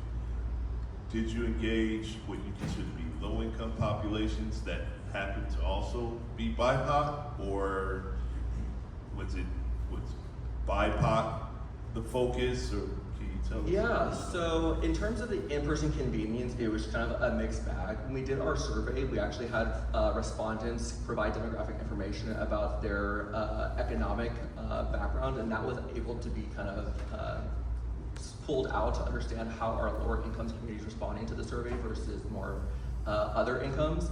And then that was also able to be layered with their racial ethnic backgrounds that they listed. And so it was something that was able to be figured out through the survey, which was a bit more like a data survey than the in-person convenience. We try not to ask those questions for folks to show up, understand that it might be kind of an uncomfortable question for them to respond to in person. But folks were very willing to kind of respond to that on an anonymous survey to us. And just that my rationale for asking the question is, oftentimes I find that there are folks who think that there's, among BIPOC folks, there's this, it's just this big monolith. They all kind of think the same and have the same viewpoints, and I push back on that. There are many people I know that push back on that. So that's why I asked the question. Absolutely, we are very much aware of that as well, and that's why we were very intentional about who we kind of bring into the RLA space in terms of our coalition members, because they do come from other communities that show that there is such a difference in what the BIPOC community is working towards. And that was what was reflected in our framework for council expansion. That's why we tried to kind of create subsets of who we were looking at when it came to our council expansion recommendation. We know that's not inclusive of all the populations, and so what was spoken earlier from I think a public comment was just like, how do you include geographically, or not displaced, but sparsed out communities like our Native American, American Indian communities into this kind of consideration of what representation looks like. And I think there was a quote on that from one of our respondents. And so we were, very intentional about being inclusive of everyone into the space, so it didn't seem very exclusionary or only focused on kind of a Black Latinx kind of conversation given the audio leaks, but more so being inclusive of all the communities that have expressed some challenges or difficulties working with City Hall. I know you know that. Don't ask me how I know, I just know you know that, but my concern is more so for folks who are here and folks who are watching online to make sure that they know. Yes. Thank you. I have myself, Commissioner Schlager, Commissioner Murray in the queue. There is a interplay between the Charter Reform Commission and the Independent Redistricting Commission. We will obviously look at data, look at maps, and a lot of other considerations when considering the expansion of city council, but of course it's going to be the Independent Redistricting Commission that is going to eventually draw the maps after the next census. I wanted to ask if, because of the work that you and RLA have done with independent redistricting, are there any improvements to the independent redistricting process that you would want to see in the charter? So one thing that we're consistently looking at with our Independent District Commission is the participation of youth. That has been kind of an ongoing aspect that we're trying to figure out, like what is the legality of having folks under the age of 18 serving on redistricting commissions. They are heavily impacted, and with the LUSD having its own redistricting process, how do we get students to be involved? That's not just an advisory role, but more of a commissioner on the commission making decisions. And so that's something that we are continuing to work with. We were having conversations with the CLA on the original kind of ordinance and charter language around this, and that's still just an area of improvement that we can always look at. The other area is how do we be more intentional about language access standards when it comes to independent redistricting commissions, looking at the accessibility of those meetings, when it comes to our individuals who aren't, where English is not their first language, who are still going to be impacted by redistricting, being very mindful about what does their inclusion look like. All these meetings are conducted in English. I know there's Spanish translations, but still just being very mindful of the diversity of language in the city of Los Angeles when it comes to the redistricting process is something that we're looking at. So yeah. Commissioner Okay, sorry. Commissioner Schlager. Thank you. You sort of preceded my conversation, my question, but let me just make a note for staff. I think the work expressed here, and thank you for the work, is valuable lessons to be learned for our outreach consultants when they do get up to speed. So there might be an opportunity for a conversation there. I just want to build off of the chairman's question here.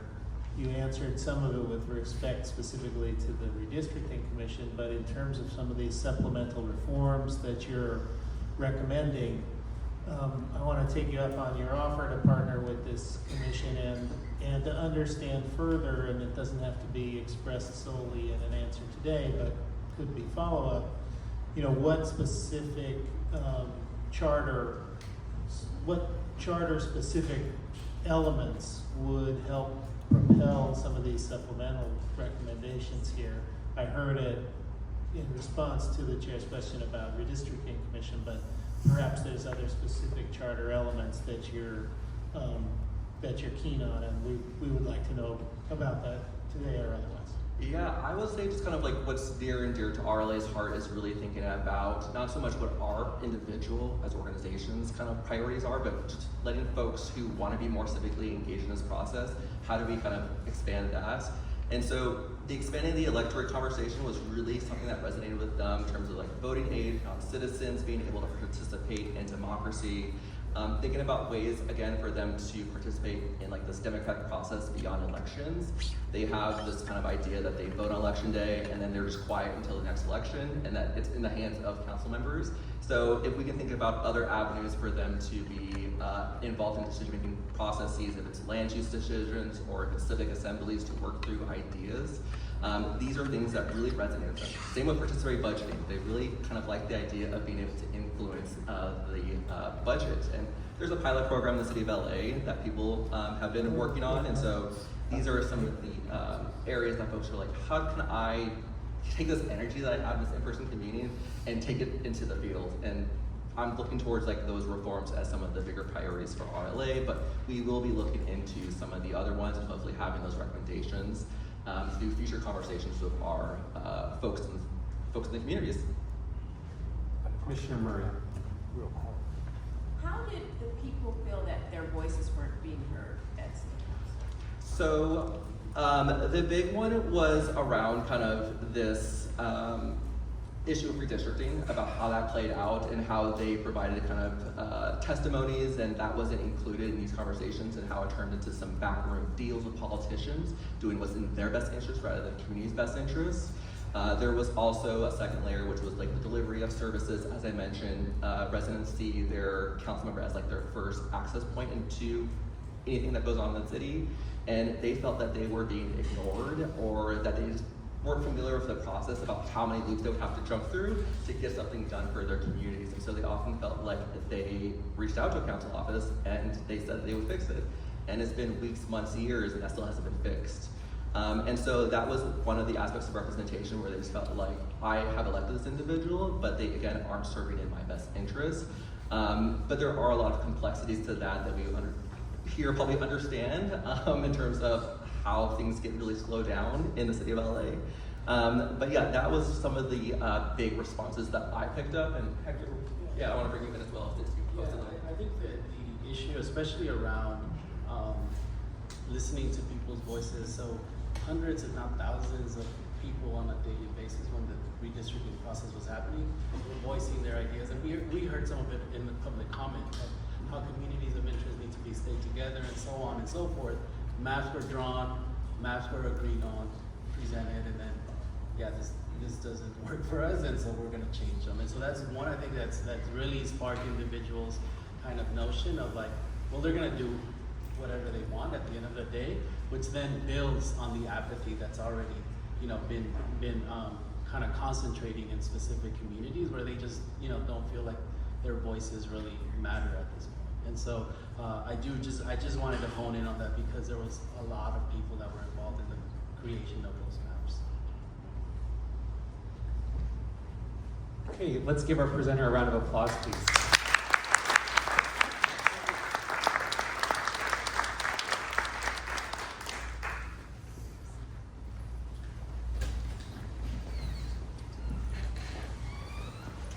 Alrighty, next up we have the Honorable Rick Cole from many positions across the community. We are so grateful for him to come today.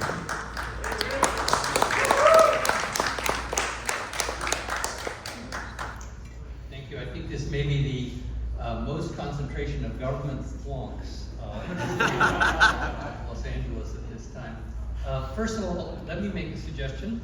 Since these are classic Los Angeles standard issue uncomfortable chairs, maybe since you've all been sitting for 2 hours, maybe we could stand up for a second.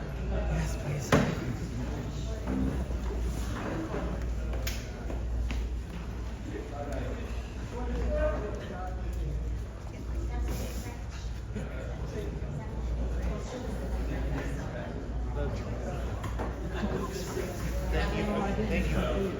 One of the most important lessons from 40 years in public service is that the mind can absorb only what the rear can stand. So let me begin with a disclaimer. I teach public policy at Occidental College. I also teach public policy at Pepperdine University. I am not speaking on their behalf today. I'm speaking personally, based upon the experience of 40 years of experience with the city of Los Angeles and with government in Southern California. 40 years ago, I worked for the city council as a senior deputy. I later served as a deputy mayor in the Garcetti administration, and most recently, until about a month ago, I was chief deputy controller for the city. But I'm speaking today to someone who cares deeply about Los Angeles. It is the cultural and economic engine of Southern California. And it's not just Angelinos who need to care about the future of Los Angeles. It's everyone in Southern California, because you are the engine that drives the train. You are the ones with the airport. You are the ones with the port. You are the ones with the Dodgers. You're the ones who are the central axis of this extraordinary region, which is one of the most interesting, diverse, and dynamic in the world. Los Angeles is not just a city of 4 million. Los Angeles is an idea, and it's a very powerful idea, and it deserves a government that lives up to the potential of this community. So my focus is on getting government to work. I also support a larger city council. I support participatory budgeting. I support a lot of the ideas that have been spoken of and will get attention later on. But I want to focus just very narrowly on how do we get things done. So, see if I can get the technology. I'm not going to read my slides because you can read faster than I can talk, and also have them in your packet. But I will focus on the few things. You know the level of crisis that we face as a city. And it's not just the headlines, it's simply walking or driving through the neighborhoods of Los Angeles. You can see it reminds me of my days in graduate school in New York in 1978, when the city came within 24 hours of bankruptcy. Los Angeles services are in deterioration, and we're only 3 years away from hosting the world.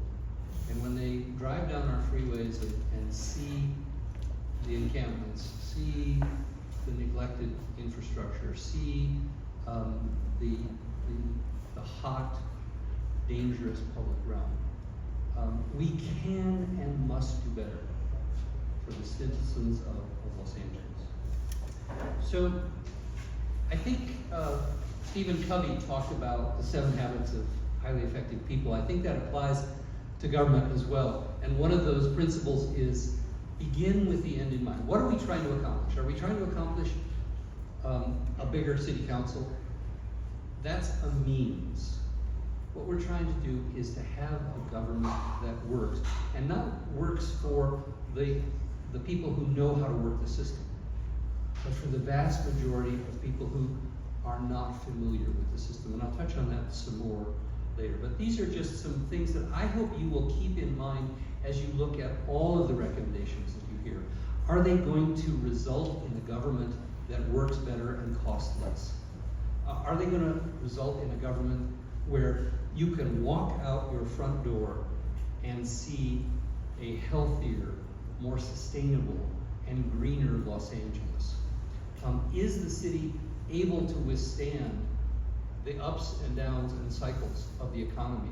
Or do we stumble from crisis to crisis, laying people off and leaving people in a state of constant insecurity, of not knowing that in 18 months you can go from record high reserves to $1 billion surplus?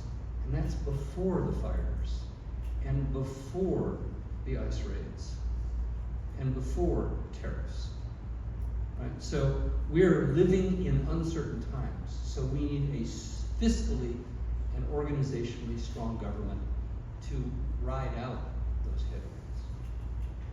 I think that Los Angeles should aspire to be the best run city in America.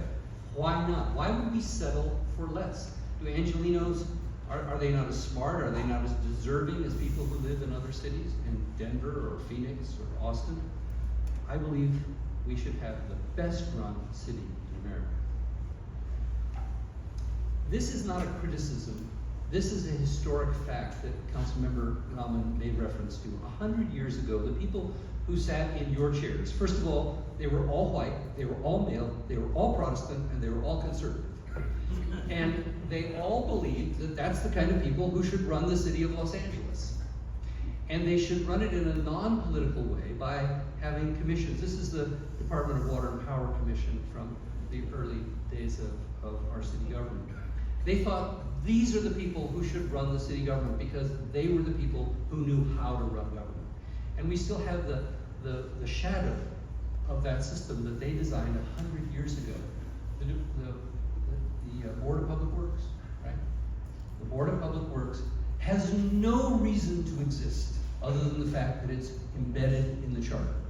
Every other big city in America has a Department of Public Works, a Director of Public Works, and we give 5 political appointees the job of running the infrastructure. And as good people as they are, you can see the results. I'm not going to spend a lot of time on this slide, But I would ask you to take a look at it. Some of these words may sound like buzzwords. I'd like to unpack just a couple of them to give you a sense that Los Angeles doesn't live in a bubble. We live in a global and changing economy. And government has fallen behind the corporate sector and is getting its ass kicked by the Amazons and the multinational corporations and the banks, because people have begun to believe that we're the DMV. So even something as appealing as universal health care, people say, well, I don't want the DMV running that. And so we have predatory insurers, we have private equity companies driving the economy. Why, when I was growing up, if we wanted to put a man on the moon, it was of course a man at the time, we didn't hire Elon Musk. We created the National Aeronautic and Space Administration. We believed that government could actually put someone on the moon on time and on budget. And we did that ahead of time. Government is not inherently inefficient and bureaucratic. Los Angeles government is inherently inefficient and bureaucratic, and that needs to change. So we need to go from providing services, 44 departments who think about, well, this is my job is to do this, to delivering outcomes, right? Safe Streets is not just the police department or the Department of Transportation. Safe Streets includes not only the government functions, but all of us in the community partnership. Line item budgets, right? The Budget and Finance Committee, and I've sat through 4 of these, and I've presented in my career 21 balanced budgets. That's been my personal responsibility. And they have 3 weeks of hearings in the city of Los Angeles. It is an exhausting process because they go through every single department, all 44 departments, plus the other offices in the city. And at the end of the day, they pat themselves on the wall. That was exhausting. That was a really exhausting process. And yet, there's almost no focus on what do we get out of it. What are the results of how we've allocated those resources? We look at the line items instead of the data of what we're actually producing. I'll talk a little bit more about that later on. I want to tackle 3 insidious myths that are inherent within the bubble of City Hall, but which are absolutely like, you know, fairies and unicorns. There's no basis in reality. It's just that people have come to believe in these myths. The first myth is that Los Angeles is unique. Well, it is, but we're a big city. We can learn from Tokyo. We can learn from Paris. We can learn from London, not just in what they do, but how they do it. But people say, oh no, Los Angeles couldn't possibly learn from them because those are foreign countries. I chose this slide. This is a creek in the middle of Seoul, South Korea that was daylighted by the city government. Compare that with the progress we've made on the LA River, right? So here's a giant city of 10 million people that's able to do big things. And our vision for the LA River is on the back burner. Maybe 10 years, maybe 20 years, maybe never. And yet other cities are able to do this. But people think, well, Los Angeles can't learn from them. They're foreign cities. So you say, okay, what about other big cities in America?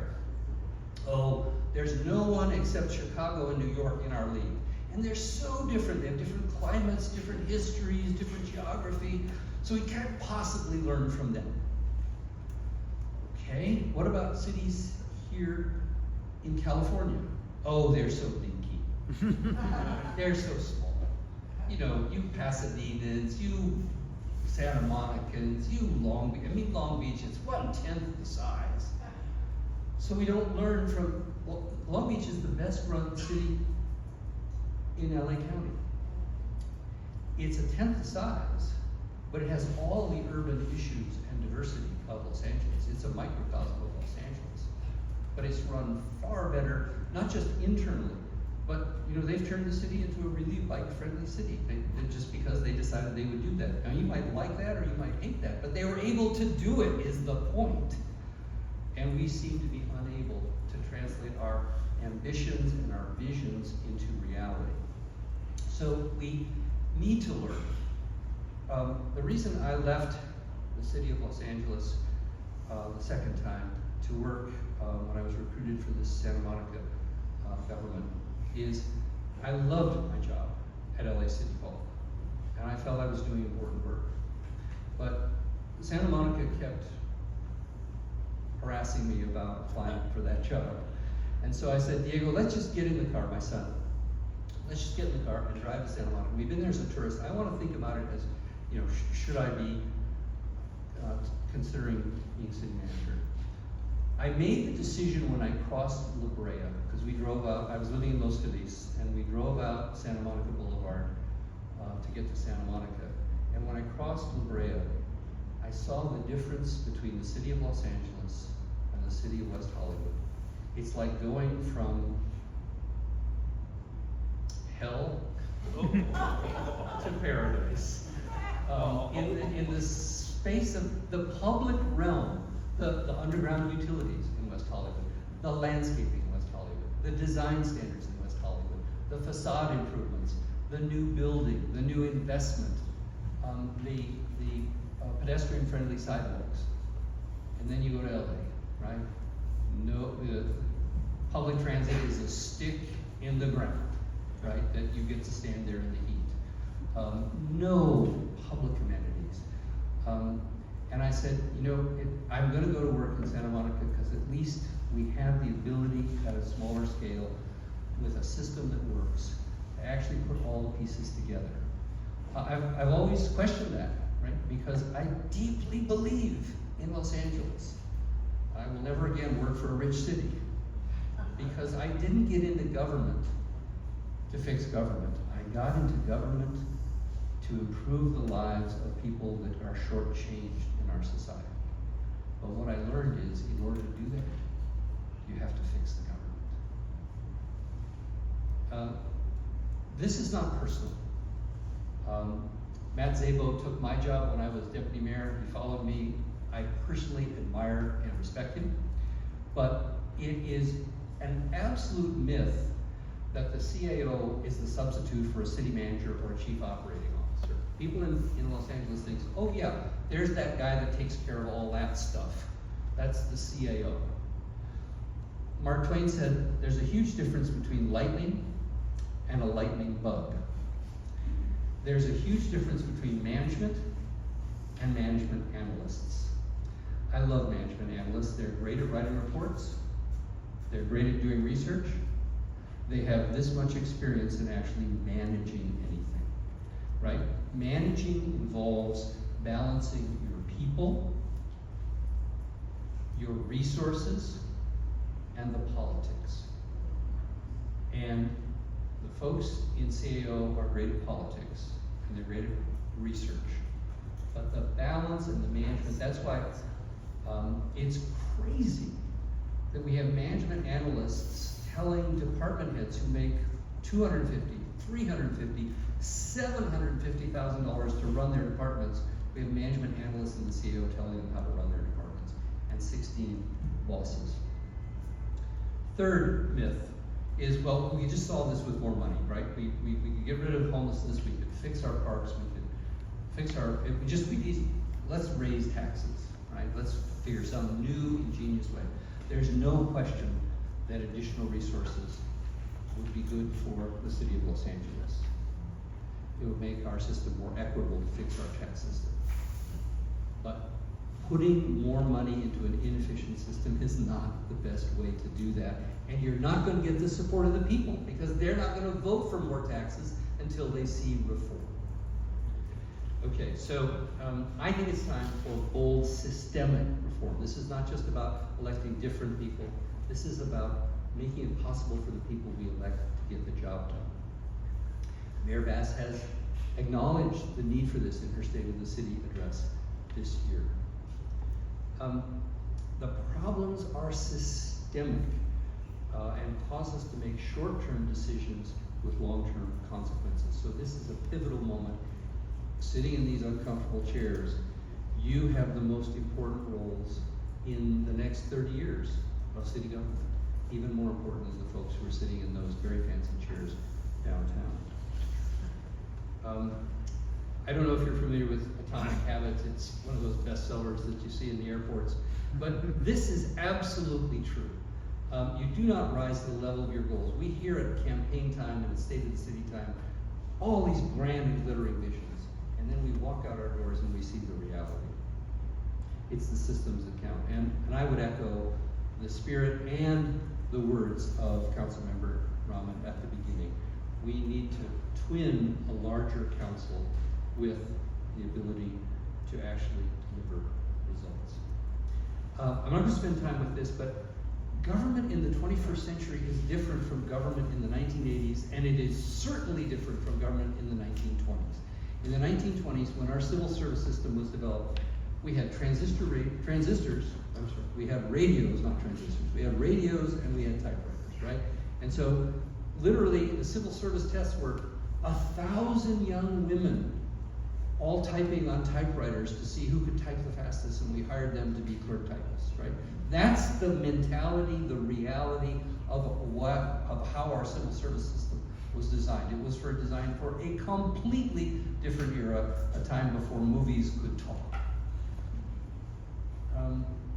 And I believe that this is fixable, right? It is not something that Los Angeles is just doomed to stumble along the way it has always stumbled along. Tom Bradley showed that Los Angeles could work, and he did it despite the structure because he had this extraordinary coalition and this extraordinary moment of time. That's impossible to recreate. We need to change the structure to allow effective governance. So what does that look like? First of all, a chief operating officer.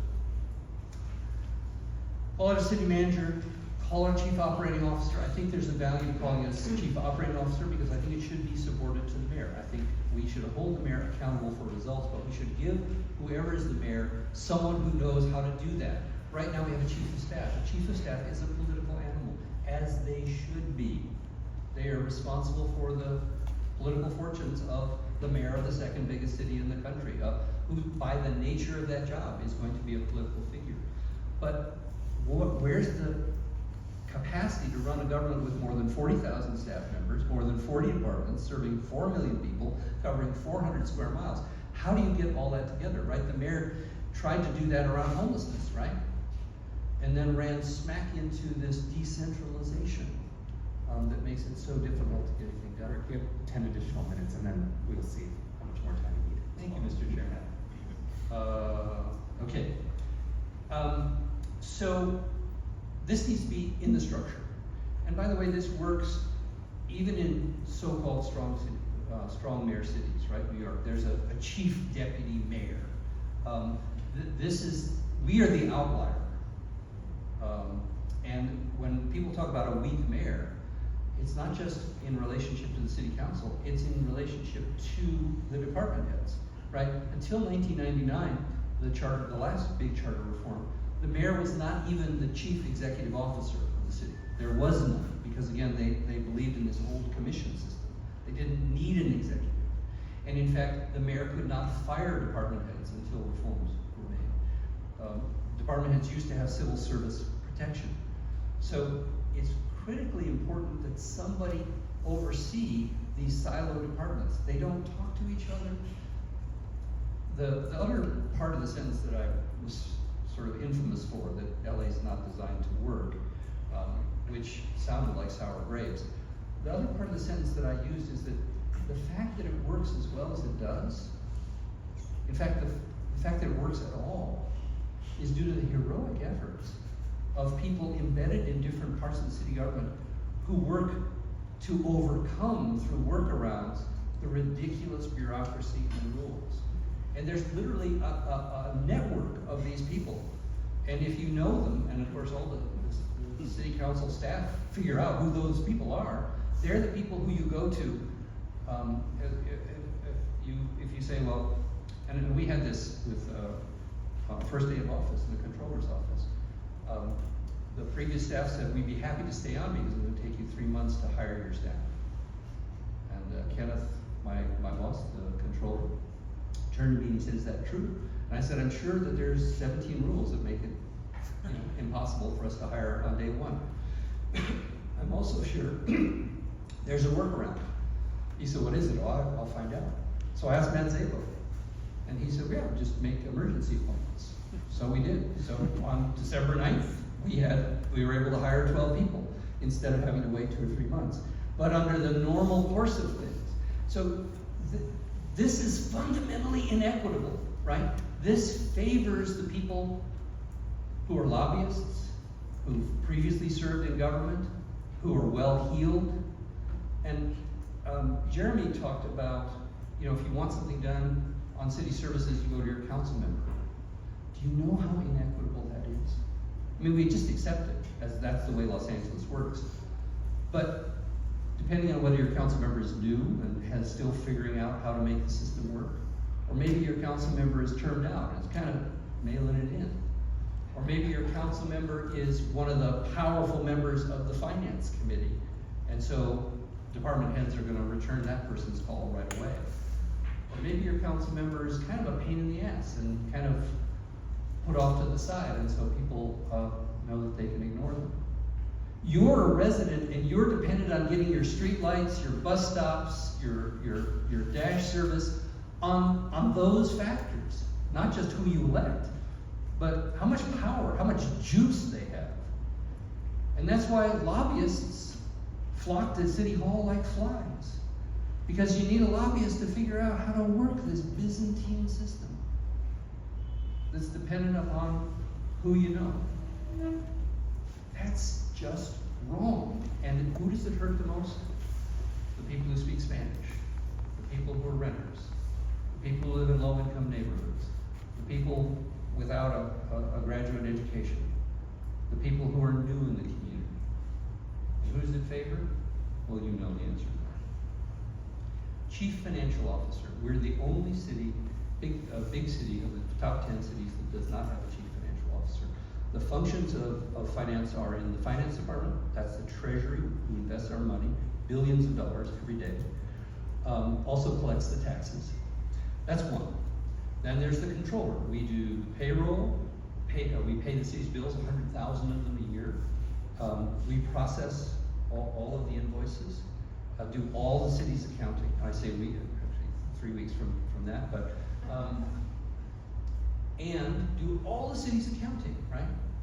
To make sure that we get our federal dollars, our state dollars, our county dollars, to make sure that those are transparent. So that's number 2. Then there's the CAO, who actually runs the budget. And we have to wait 4 months to know how well the budget's doing, right? Because they do the FSR. This is a big thing in Los Angeles. The FSR. Everyone's waiting for the FSR is about to come out, right? And it's by quarter, a month late. In the corporate world, they know today how well we're doing, right? They don't have to wait 4 months. But we have non-finance people doing the city's finance in the CAO. And finally, then there's the mayor's deputy mayor for budget and finance. So 4 different people are in charge of the budget. And who really thinks they're in charge of the budget? The council. Exactly right. So that's really 9 people that are in charge, plus the council president. So let's make it an even 10. That's why you can go from record high reserves within 18 months to $1 billion deficit, because no one is actually minding the story. I strongly believe that the controller is the logical person. That's the way it is in New York. That's the way it is in Houston. It is not the only way. It is critically important that we have a chief financial officer. There are at least 3 different options for that. One is to have the controller be the chief financial officer. But if that's true, then the controller needs to have qualifications in the charter, right? We can't just rely on once in 100 years getting a CPA. 2, the controller, if you don't trust the elected controller, could appoint the chief financial officer. That would maintain some independence. And the 3rd is for the mayor. But if it's the mayor, I would think it should have similar protections like the police chief, a 10-year term, for example, which is the case in at least one other big city. So there's some independence. The mayor can't wake up one day and say, I don't like your budget numbers, you're fired, right? There should be some independence. The best way to do that is with the elected controller. Dedicated funding, this came up from Councilmember Raman, this came up from our LA. The Ethics Commission has dedicated funding. Library and parks. I'm not a big fan of ballot box budgeting, but when it comes to something as core as the city's finances, you do not want that to be at the mercy of political budget cutting. Rick, an additional 5 minutes. Sure. I'm coming very close to the end. And the worst thing to do, which is what happened 2 years ago, right? When we were record high reserves, we cut every single vacancy in the controller's office. The controller's office was the only department to have staff returned in this budget, in this grim $1 billion budget. Why? Because the council belatedly realized that they were blinding themselves, and it was counterproductive to not have finance people watching over your finances when you have $1 billion deficit. I won't belabor 2-year operating budget, 5-year capital plan. Councilmember Raman endorsed it, the mayor has endorsed it, even the CAO has warmed to the idea. But let me explain why this makes sense. We spent 11 months grinding through every single line item of every single department, starting with the mayor, then the city council, then the city council budget committee, then the city council, then the mayor, back to the mayor, then back to the council. 11 months, and typically the council's changes are relatively minor. This year was different because of the magnitude of the crisis, but it's a huge waste of time. You're going to do a budget every year, but you don't have to do the whole budget over again. And this will keep us from this kind of short term where we think everything's fine, and then the next year, oh my God, the sky is falling. 2-year forces you to look out and to take into account rising costs and your labor contracts. The last one here is civil service reform. This is the most complicated, and I would argue probably dead on arrival, given the suspicion, understandable suspicion from labor groups. Like, we might be willing to see reform, but we want to see what it looks like, and we want to see how it's going to affect our members. That's fair. In fact, that's embedded in California law. You cannot unilaterally force civil service changes without negotiations, and that's the way it should be. And you have no time to do that in limited time. But here's the deal. Why is civil service in the city's charter? Have you all read the charter? You don't have to answer that. I won't put you on road. But read volume 2 of the charter, right? Imagine if in the United States Constitution, we, the people of the United States, in order to form a more perfect union, establish hiring rules for the federal service in our Constitution, right? The hiring, firing, discipline, promotions are in our city charter. There's a very simple fix to that. Take it out of the charter. Just say that the city will have a civil service system. Take every word of it unchanged, put it into law, and then negotiate with the unions over time to change the ordinances to bring about reform. It's a way to open the door to sensible, incremental reforms that have opportunity for labor participation, but don't give labor the veto that there can be no changes because it's embedded in the charter and requires a vote of the people. It's a simple reform, and it doesn't change anything in the first instance, but it opens the door to actually fixing this broken system. So that's my presentation. I want to repeat my incredible respect for each and every one of you for taking on this intellectual, political and frankly physical challenge of sitting through all of these meetings and trying to make sense of it and then trying to come to conclusion. But I want to reiterate what Councilmember Raman said. Expand the city council, make our government more representative, but also make it work. We don't want to have more people on the city council trying to figure out how to get Mrs. Garcia's light fixed. We want to make sure that everyone's lights are fixed on a regular basis. We don't want to have Mrs. Garcia have to know the phone number of her council member and be able to speak English to the staff member and get the staff member to get the attention of the Department of Street Lighting. We want the Department of Street Lighting to have enough staff, enough competence, enough training, the right equipment, the right organizational culture. So we don't trim our trees every 50 years. We trim them every 5 years.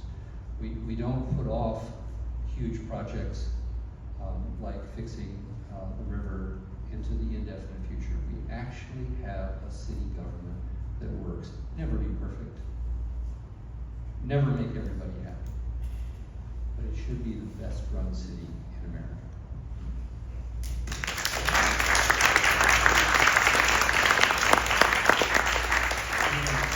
I'm going to make a quick statement, and I got Commissioner Stein with the first question.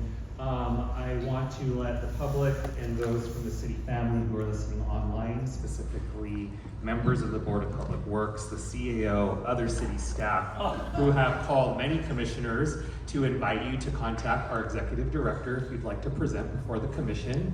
We will not turn you down to make sure all sides are heard, so you do not need to contact any commissioners directly. Commissioner Stein. Thank you. Rick, I've known you for a long time, and I have the greatest respect for what you've done over the 30, 35 years that you've been involved in government. It's truly a remarkable career. Having said that, my question is, we've danced around expansion of the city council, and I'm asking you now as the chief deputy controller. According to the CLA, each council office receives $2.15 million per year as of 2023. It may have gone up from then, plus other discretionary monies that the council Which amount offices to millions are of getting. dollars. Pardon? Which amount to millions of dollars. Oh, I know that very well. And are not equitably distributed. My question is, if, in your opinion, if we expanded the council, whether it be by 2 seats or 23 seats for the purpose of this, you anticipate cutting the budgets for each particular council office, cutting the council members' salary for each of the new council office? Because we do have $1 billion budget, and in my humble opinion, it's only going to get worse. It's not going to get better for the foreseeable future. So what would be your recommendation concerning those 2 items? Well, Commissioner Stein, I want to not leave the focus of fixing the operational side, but I'll take your question. It goes to my sense that we put too much responsibility on the council members to fix what's wrong with the government in their district. And so if we fix what's wrong with the government so that it reliably delivers equitable services, and equitable isn't always equal, right? Equitable is meeting different needs in different neighborhoods. Then you don't need to have 35 or 40 staff members for each council member. And you know, as in the controller's office, we see the payroll, and it's different from the website. You see about 25 on each council member, but we're actually paying about 35 to 40 for each of the council offices. That's an awful lot. It's frankly an awful lot for one elected official to manage. So I would see there not being a need to have that size of staff for a larger council. And council persons, would their salary remain the same regardless of the number of people that we expanded or recommended to expand the council by, or would you suggest a different solution to that? You know, we're grappling with that. As you know, I'm a Pasadena council member. We get $20,000 a year. I wouldn't recommend cutting that, but that's a really tough challenge.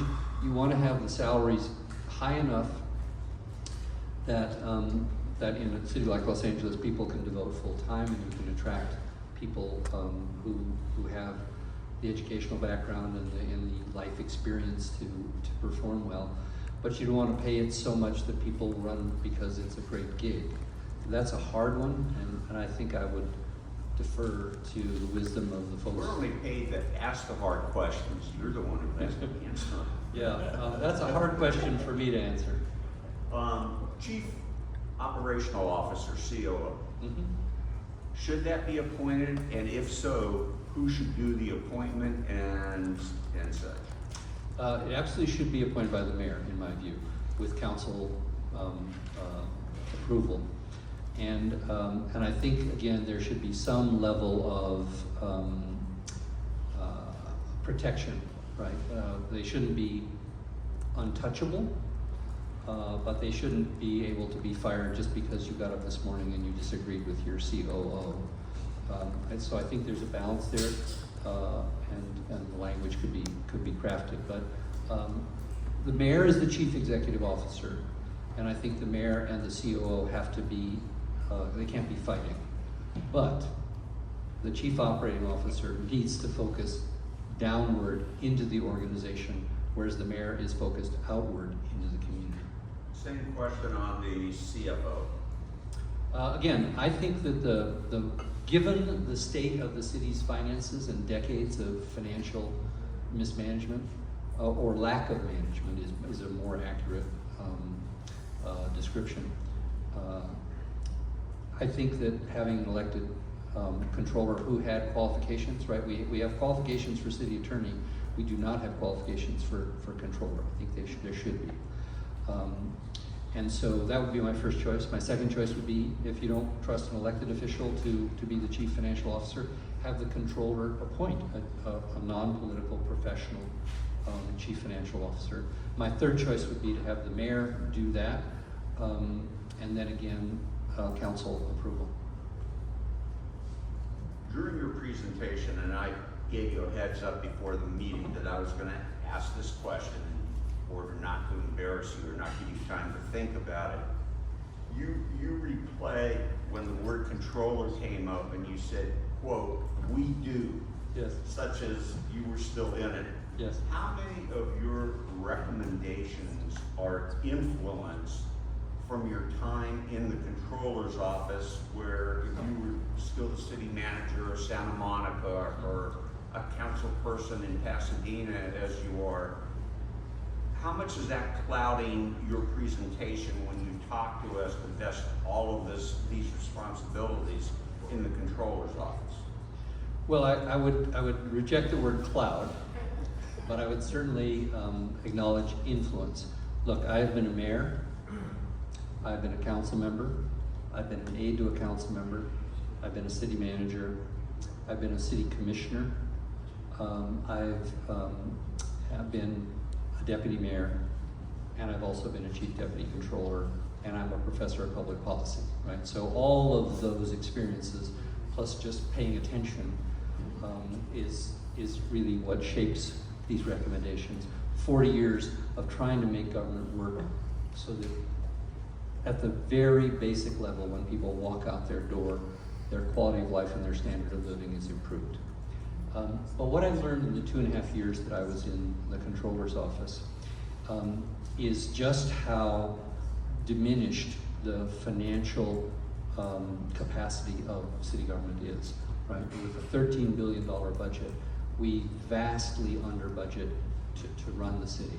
Now that's true of animal services, that's true of the zoo, right? It's not unique to the controller's office, but it's uniquely it's like, you know, teenagers that cut themselves, right? I mean, it's self-destructive to have the very basics of financial health shortchanged.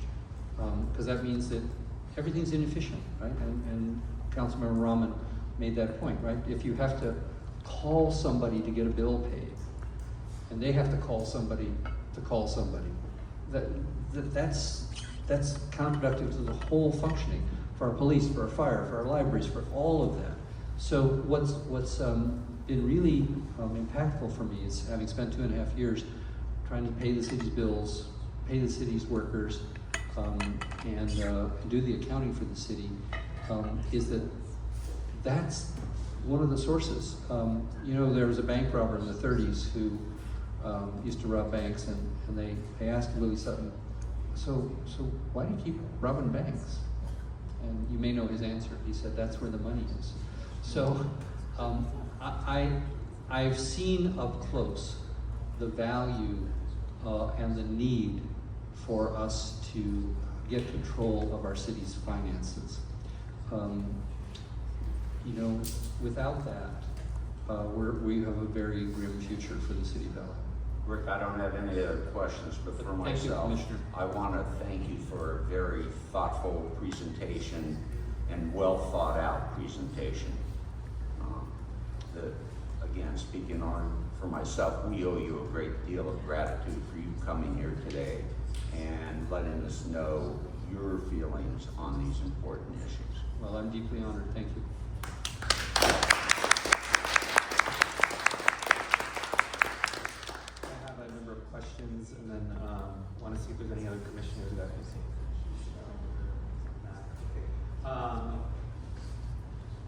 I'm really glad that we are having like the discussions about the real issues before us, which is extremely nice. I want to ask you, I fully understand your presentations on the chief financial officer, the chief operating officer. I want to talk more about the role of the mayor as the executive in the city of Los Angeles vis-a-vis the powers that the council currently has, which some are executive in nature. For example, the pay of general managers. I think the extreme example is that the police chief's pay is set by the police commission and then just transmitted to council for an up or down vote. There is no mayoral authority, and at that point there's even no authority really other than an up or down vote from the council. I want, it would be helpful for me, because we are going to engage in this topic, if you have any charter recommendations to clarify the role of the mayor as an executive. Excellent question, and I'll answer it directly and then a coda to it. Again, this is a part of the embedded commission system that's really embedded in the charter, but really is no longer, aligned with how reality works. So I support greater executive authority as long as the executive has under them a chief operating officer, so that they have the capacity to do their job. To give people more power without the capacity, I think, is dangerous.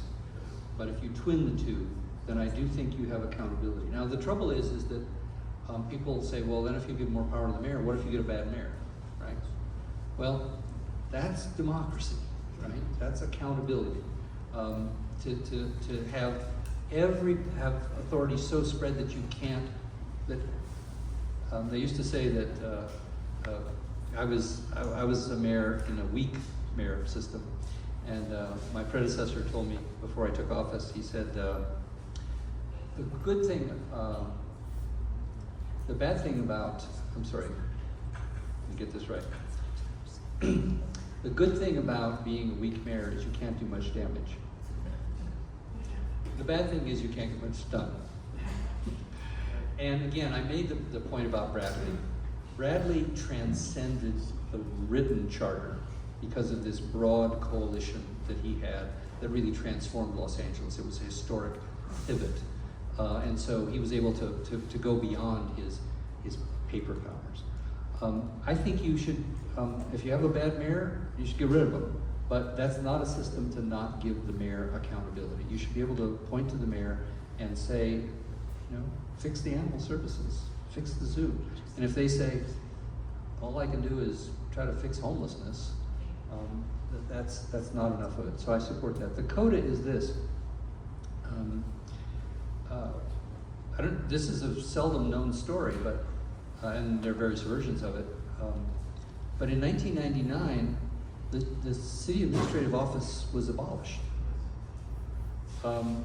It was, the charter says, or it did, that on January 1st, 2000, the person holding the office of city administrative officer shall be the director of the Office of Administrative Research Services. That was an intentional of pulling in the horns of the CAO and making them really more research, which is what they're set up to do. That never happened, right?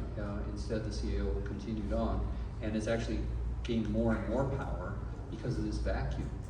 And that's not a slur on the people who've held the office. They've gained more power because they see the vacuum and they try to fill it. But it's filled with the wrong, it's a square peg in a round hole. We need management capacity, not research capacity. Research is great, and the CAO can continue to be the folks who do independent analysis, but we actually need management capacity, and that comes from a chief financial officer and a chief operating officer. Commissioner Schlager. Thank you, Mark Schlager. And I think you and I, Mr. Chair, following one another's questions here today. I wanted to follow up on this discussion about the CAO versus the Chief Operating Officer. And I really appreciate how you've presented that. But I am wanting to understand practically how, as you just indicated, charter changes can reflect the ideal we're pursuing. And the current CAO structure does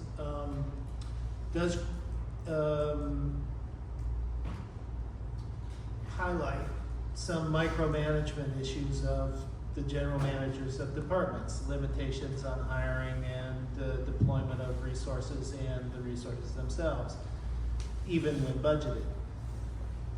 How does your proposal of a CAO, for example, appointed by the mayor, when the mayor also has the ability to hire and fire general managers, how does that challenge of shifting management to the managers get effectuated, as opposed to just replicated under a different title? Extraordinarily thoughtful and pointed question. And so I'm going to use the C word, which I have not used so far. Culture, right? There's such a thing as an organizational culture. And Los Angeles has, as most long-time entities that have been around for 100 years, has a very strong culture. And the culture is different from the stuff that's on paper, right? Some people have more power than it appears, some people have less. Some people get written off because of one thing or another, even if they have powers on paper, and vice versa. Some people are able, who you've never known and never met, have an enormous amount of power. So culture shapes that. And so the culture will need to change. But that's where a chief operating officer differs from the CAO, because, and frankly, we should change like everybody else, from personnel to human resources, right? Personnel are in charge of enforcing the rules. Human resources are in charge of getting the best out of the talent that works for the city. It's a word change, it's semantic, but it's a fundamentally different way of looking at the 40,000 people who work for the city of Los Angeles. As I said when I spoke to the council, no amount of money can compensate our workforce for working in a mind-numbing bureaucracy. So the culture needs to change. And that's where the chief operating officer or the city manager, whatever title, they have to work on that culture of not just following the rules and complying with my narrow job, but rather, are we achieving outcomes out there in the real world? And that's a different culture. The culture of Los Angeles is really about following the rules and staying out of trouble, not about actually making life better on the ground. That's no slur. The people that I work with in the controller's office, in my whole career, I have never worked with a more dedicated group of civil servants than the people who work in the Los Angeles City Controller's office. They will do anything to get the job done and the job done right. It is not the quality of our workforce. It's the culture that does not promote excellence, does not promote innovation, does not promote getting the job done, but promotes staying out of trouble and getting promoted. Thank you. Commissioner Mack. Yeah, thank you for your presentation today. I had a quick question. We heard from a couple of the members of the public today talk about the need for neighborhood councils to be improved. I was just wondering, what are your thoughts on that, given that the last round of charter reform neighborhood councils were created with the intention, begin with in the mind, to increase representation from community members and be a governing body that is closest to residents of Los Angeles and the neighborhoods that make up Los Angeles. And so curious to hear what are some changes you might believe would be good to consider for this round of charter reform. Well, it's always been a strength of mine and my downfall that I can't avoid telling what I think is the truth. And I think what's the truth is that the city council and the mayor never wanted the neighborhood councils to work from the day they were adopted. And I think they've gone through the motions. And that's not every mayor and every council member, and it's not intentional, it's not evil. It's just that they never took the neighborhood councils seriously as partners in governing. And guess what? The neighborhood councils, therefore, don't have the kind of gravitas to be truly partners, and so it's hard for them to get folks involved, etc. So, what reforms? Again, I think it goes to culture. I think seeing the potential of having, as someone said earlier in the public comment, 1,800 motivated volunteers who are willing. I mean, we're doing this Shine LA, right? We're asking people to roll up their sleeves and sweep up the parks and clean the place up. We have 1,800 volunteers who really could be much greater partners. But that, I don't know that there's a reform because it's in the charter, right? But the charter has not been, the spirit of the charter has never been welcomed. And I think a larger council will actually help in that regard. I think that it's hard when you have 250,000 people or 260,000 people, and how many neighborhood councils in your district? 15 or something. I think smaller districts will help with that. But I don't have any structural reforms. I really just think there has to be a spirit of seeing the neighborhood councils not as something to be put up with, but as something that can actually contribute to better governance. Commissioner Yap. Hi, Commissioner Yap. This question is going to build a little bit on the themes that Chair Meza and Commissioner Schlager touched on, and that we heard in some of the presentation. There's a drift toward more efficiency, which looks a little bit more like private sector corporate governance. Mm-hmm. And I know that we talked about COO and CFO. Mm-hmm. Other members of the C-suite would be CHRO, or maybe some other positions rather, that would significantly change how we operate public works. Mm-hmm. So would your recommendations also include those types of positions reporting to the mayor?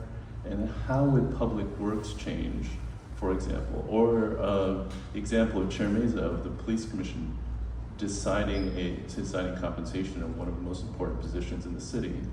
Would that now then flow to a CHRO? So, as a city manager for 20 years, I had a chief sustainability officer in the last two cities that I worked in. I changed the the focus of the Human Resources Director to be the Chief People Officer. And so I am open to that vocabulary. I don't necessarily think that that needs to be embedded in the charter, because that means it can't be changed, 10 years, 20 years down the line. I think that the two key that need to be in the charter are the Chief Operating Officer and Chief Financial Officer, but I think that the Chief Operating Officer, in consultation with the mayor, could think about some of that restructuring. In terms of the Board of Public Works, I would abolish that. Maybe there should be a Public Works Commission, but there should be a Public Works Director with the clear responsibility beyond just concrete, but really thinking about 21st century infrastructure, which is stormwater management, not necessarily, concrete channels to flush the water out to the sea. Needs to have a more of an environmental focus. So those are things that can evolve over time. I just put this up. I didn't put this, but these are books and thinkers that have influenced me over the years, and that I recommend to think again. Start with the end in mind. The end in mind should be government that is really first class and doesn't run like a business, runs as well as a business. And I think there's a big difference. One of the things among my colleagues in the city management world is they will make excuses for poor performance by saying, well, yeah, but here in Pasadena, we actually beat Glendale. Or here in Glendale, we beat, Inglewood or whatever. Folks in the real world out there, they do not compare Los Angeles to Glendale or Burbank or Pasadena necessarily. They compare us to Amazon or Nike or Toyota. And they look at us and they say, our customer service compared to Toyota, not great. Our ability to get something done quickly compared to Amazon, not great. That doesn't mean we copy Amazon. It doesn't mean we copy Toyota. That doesn't mean we copy Nike. But it means we hold ourselves to the same level of excellence in the public spirit and in a way where we serve everyone equitably versus serving the people that can give us the most profit. Yes, I see the point there, and it's a difference in mission, but not necessarily in efficiency and how efficiency is accomplished. So I just want to repeat to make sure I followed it. So the COO would then have the, we'll call it discretion or accountability to establish these other C roles in your vision of a restructure, including, say, a technology role, which when we're trying to future or plan, there really should be a technology role as well. Absolutely. Thank you. Absolutely. In fact, again, I had a chief technology officer in the last two cities I managed intentionally. My former boss, Mayor Garcetti, used to say that he was the most tech-savvy big city mayor in America, which was a pretty low bar. It was like being the tallest building in Canoga Park. So I actually was his technology guy. And I was his technology guy because I was smart enough to hire people who knew about technology. And that is a driving force of our society, and we are way behind. We have a great ITA director, but his hands, are tied. And technology could save us hundreds of millions of dollars and improve service. Rick, do not stay too far, and I know you're in Pasadena, which is up the 110 freeway from me, so I'm confident we will request you again, but I may have cut you off, so just say any closing remarks, and then I'm going to do a logistics announcement after that. Mr. Chairman, I mean it, it's sort of a cliche to say you're honored. I am deeply honored to be here and honored by the work and the commitment you are making. This really is an opportunity to make history, and anything short of bold systemic reform is not enough to meet the moment. And it's hard, it's complicated, and you're at the mercy ultimately of the city council buying off on some, and you might say, oh, they did do this. That's democracy. But the fact that you are driving toward this goal, I'm deeply honored. I cannot emphasize too much the need for systemic reform. Tweaking here and there is just not going to meet the moment. We can't fix our fire trucks. We can't light our bridges. We can't fix our street lights. How can we be a progressive model?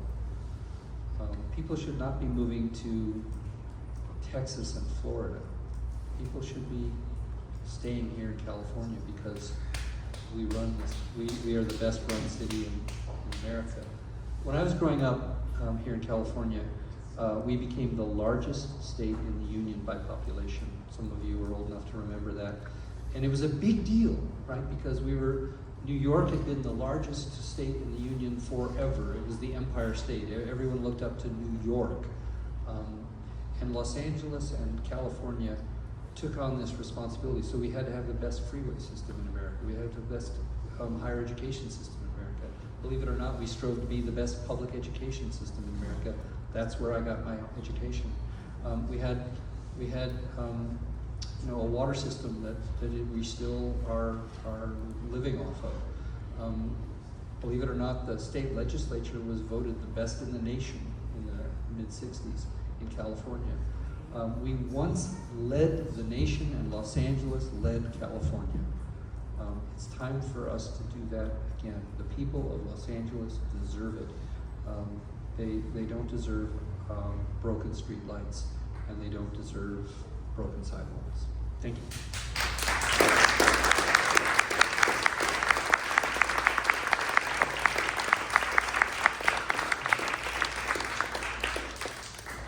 Commissioners, we have 2 presentations and an additional agenda item. I'm going to recommend that we break for lunch for 30 minutes, that we take a recess until 1:20 and then continue our meeting. Is there any objection to going to recess? Okay, we will convene at 1:30. Thank you, everyone.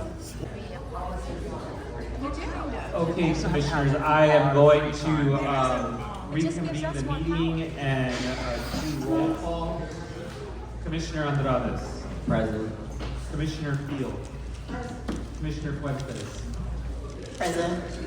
Commissioner Lewis has departed. Commissioner Mack. Present. Commissioner Murray. Commissioner Sanchez is absent. Commissioner Schlattberg. Present. Commissioner Stein. Present. Commissioner Thomas is absent. Commissioner Yap. Here. Commissioner Mesa is present. We have a quorum. All right, I'm going to hand it back to the Executive Director to introduce our next presenter.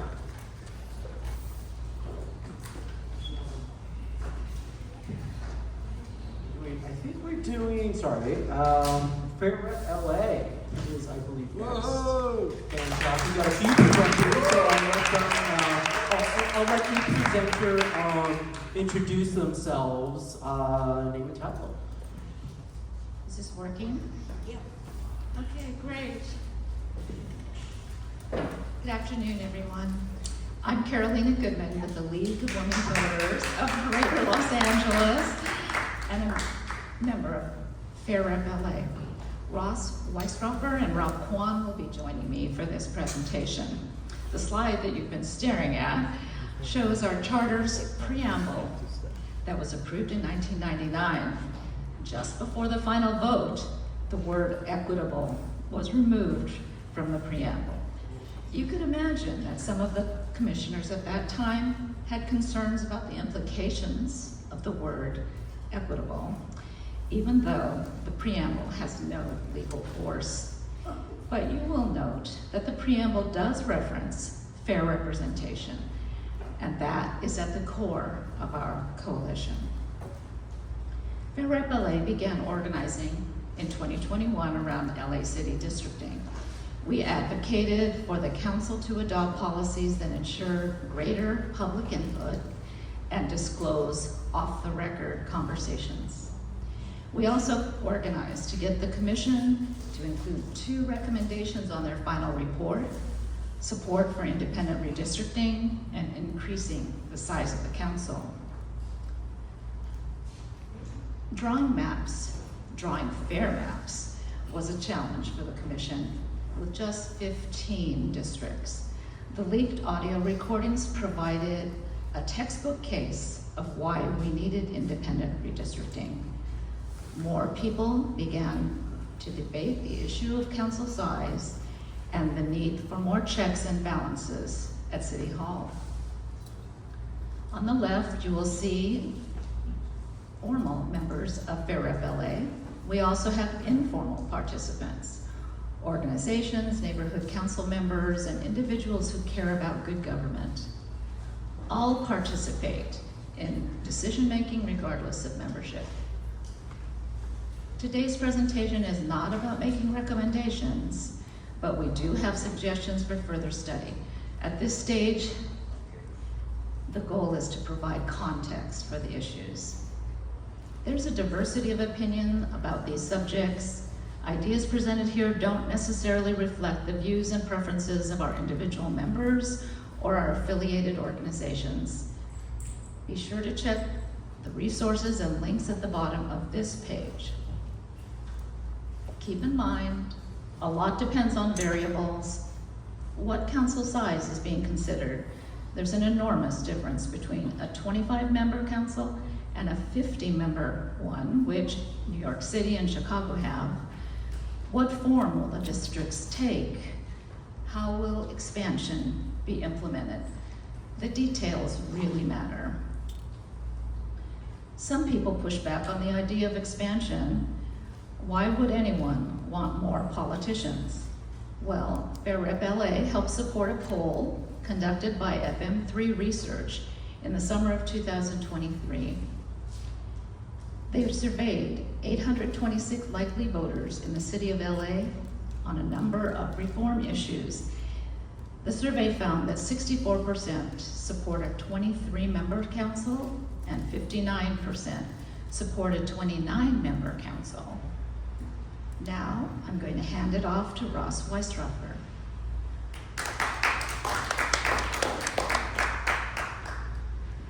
Thank you so much, Carolina. For those listening at home, I'm Ross Weistroffer, a volunteer with the Fair Rep LA Coalition. Now, we know polls don't vote, but luckily for us, we had Measure G on the ballot last fall to see just how voters really felt about a big increase in the number of county elected officials. And not only did that pass in the city of LA by 57%, but if we break it down by council district, it passed in 14 out of the 15 council districts, and often with some crazy margins of 20 to 30 points. You really don't see that kind of consensus in LA politics very often. And that's because we are an incredibly unique, diverse city that's especially true geographically. We look to the map on our right, we see that shoestring coming off the harbor in the south. We see parts of the city cut out in the middle. We know the city's divided by the mountains, the freeways, and we have important communities dotted across that city, from Little Ethiopia to Koreatown to Boyle Heights to Watts. Our last redistricting commission had to grapple with all of that as they tried to draw a fair 15-district map. But if you only have 15 puzzle pieces, all that diversity gets diluted, especially when you have over 260,000 people in a district. No matter how hard a council member works, they can only be in one place at one time. They can only hear from so many people, even as they hold power over so many people. The best check on the corruption that power offers is competitive elections, but it's hard to have the money and time to run competitive elections in districts that size, especially if you're up against an incumbent. Because of this environment too, most of the city council votes are unanimous, and the mayor's veto isn't really much of a threat.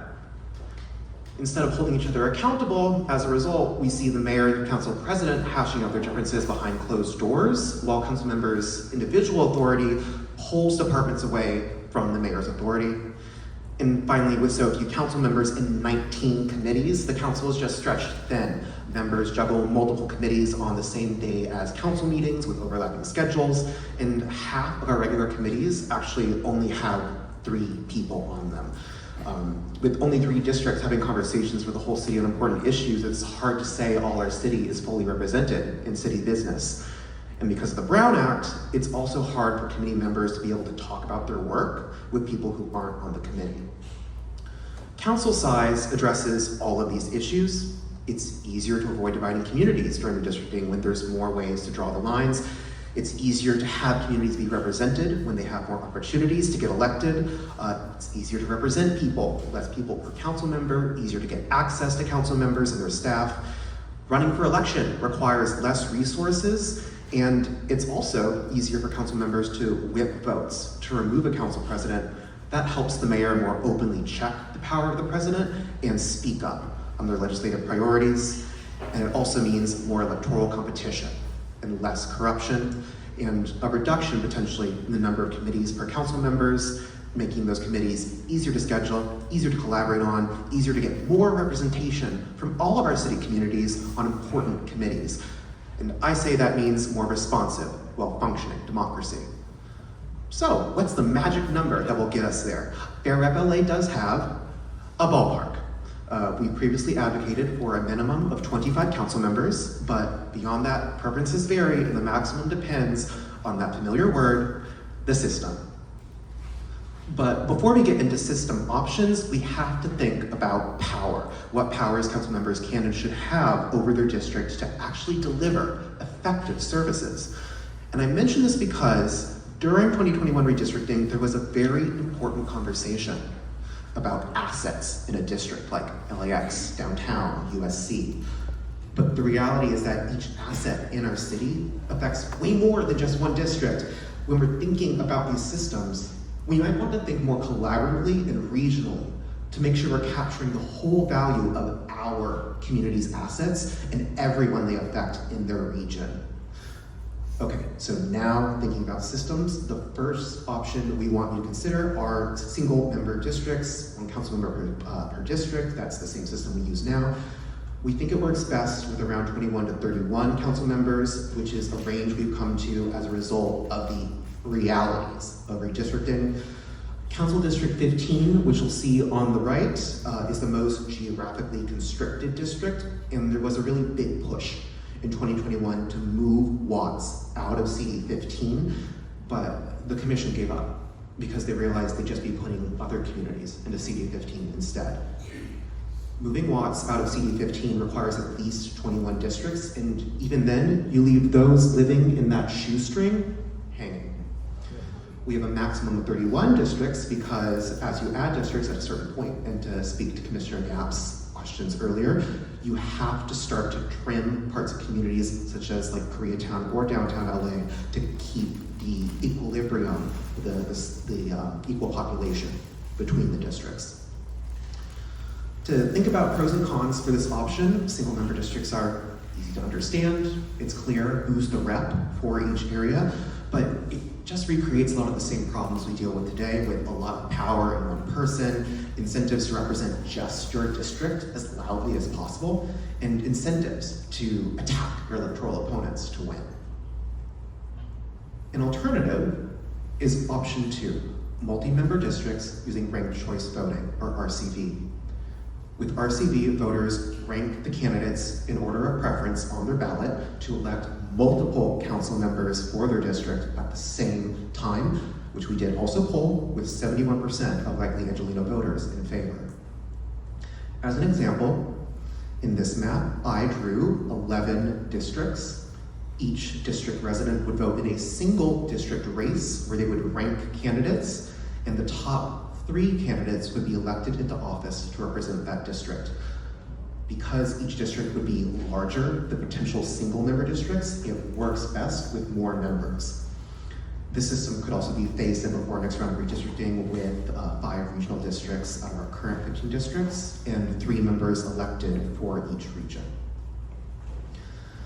Multi-member districts do minimize the ability to gerrymander maps. It's easier to keep communities whole, and with 3 winners in each race, there's no need to pit minority communities against each other to try to win that single seat. Single member districts can't achieve that kind of diverse representation. And for example, I've tried myself using our redistricting tools on fairrepla.com, and it is close to impossible to draw a single member district with an Asian American majority. unless we're expanding to at least 40 districts. Multi-member districts also distribute power, so no one person has a monopoly over an area. It incentivizes members of districts to work together. That means a more competitive, responsive electoral environment. And because anyone you're running against could be your future coworkers if you win, it reduces negative campaigning. And helpfully, it could help us reduce overhead costs by having members in the same district share office space and resources. But the downside is the diffusion of power could mean diffusion of accountability. Members might not always evenly distribute their attention between neighborhoods. They might have competing political visions. And like, I know you're thinking to yourself, competition in my democracy. It's more likely than you think. These are all issues that we can navigate as other cities have before, but that depends on just how much of a coordinated, effective administrative system will be created between the mayor and the city departments. And now for our third and final option, I will go ahead and turn it over to Rob Quan.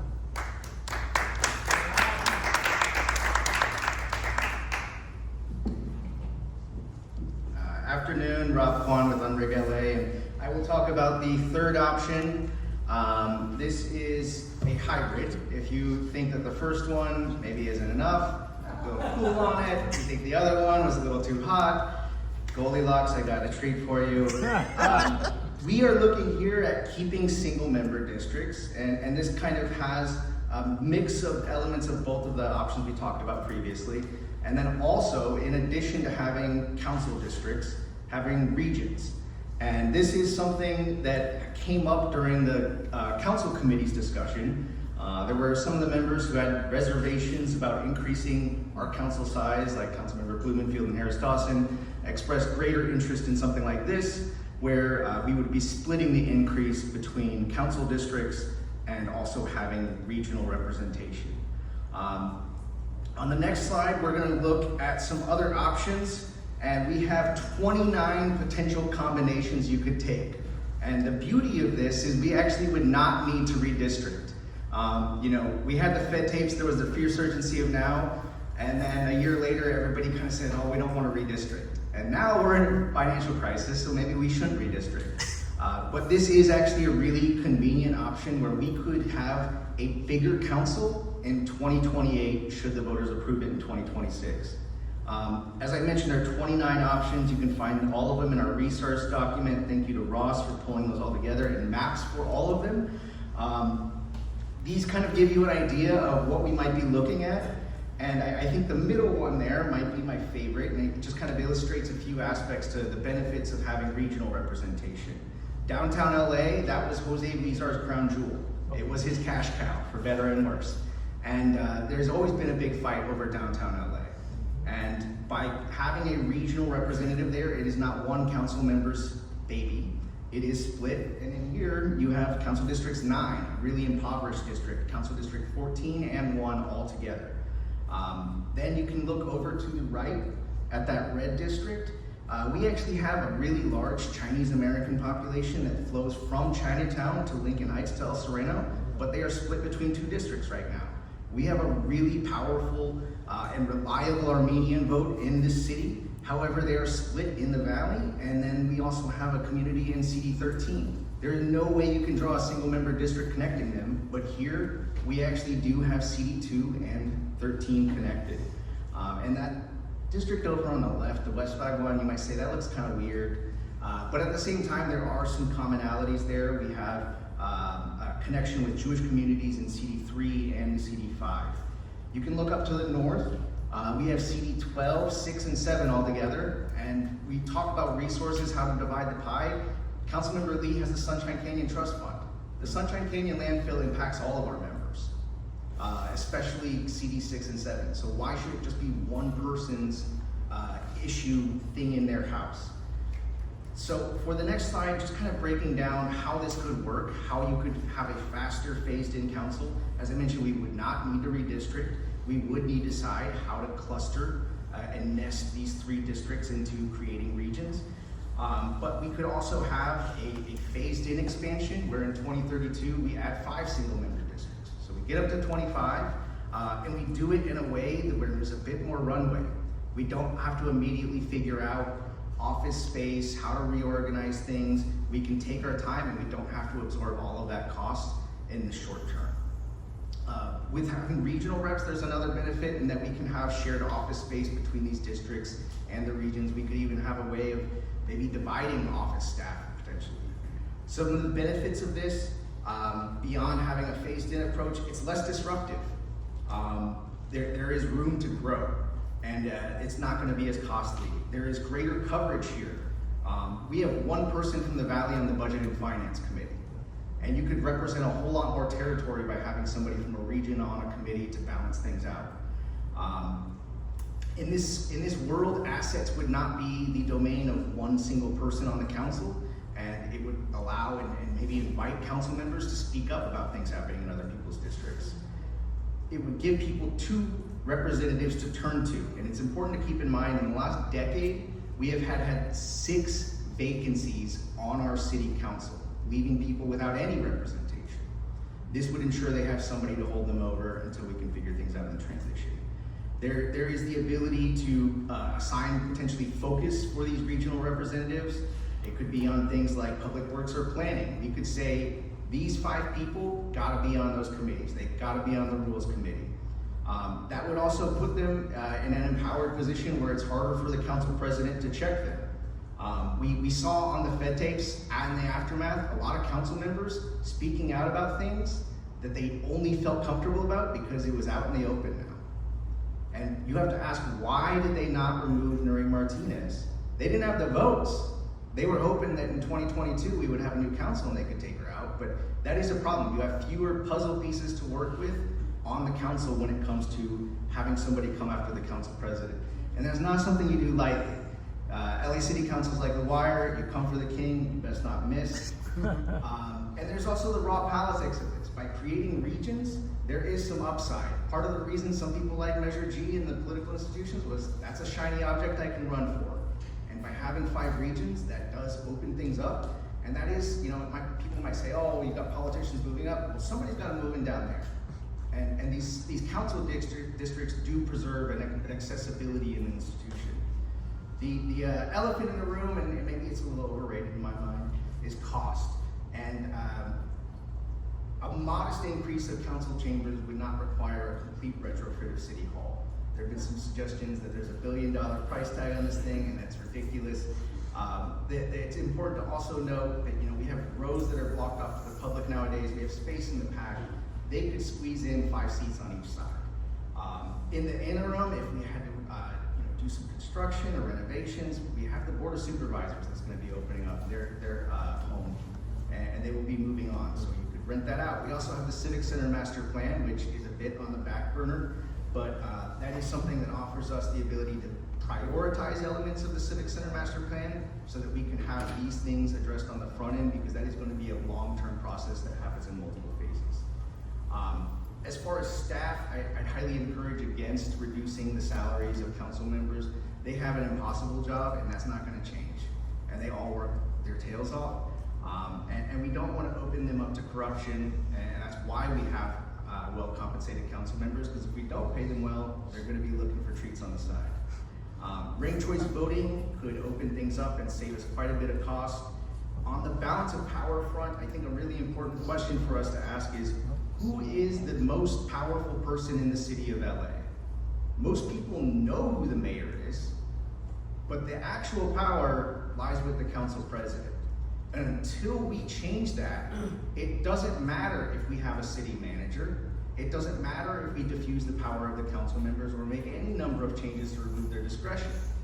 Because this is politics. Why do these departments follow up with those council members and answer every beck and call? Because the council controls their budget. Yeah, the mayor introduces it, but the council controls it. So if you don't change that dynamic where the mayor is weakened, they will always tend to the council.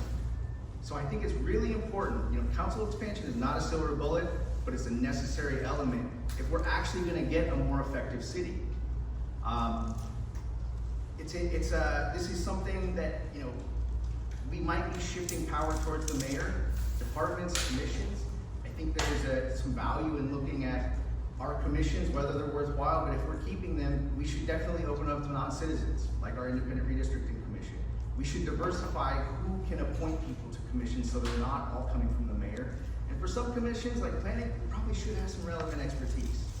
And we should also ban unsigned letters of resignation. That's been something that's been attempted and isn't always so easy. On the next slide, just want to talk a little bit about issues related to council size. And with an increase in council, redistricting becomes even more important, and there are two flaws in our current system. For both its budget and legal advice, the commission is essentially reliant on our elected officials, which completely undermines the process. You can imagine how much influence the budget chair or the council president would have with the commission just without saying a word.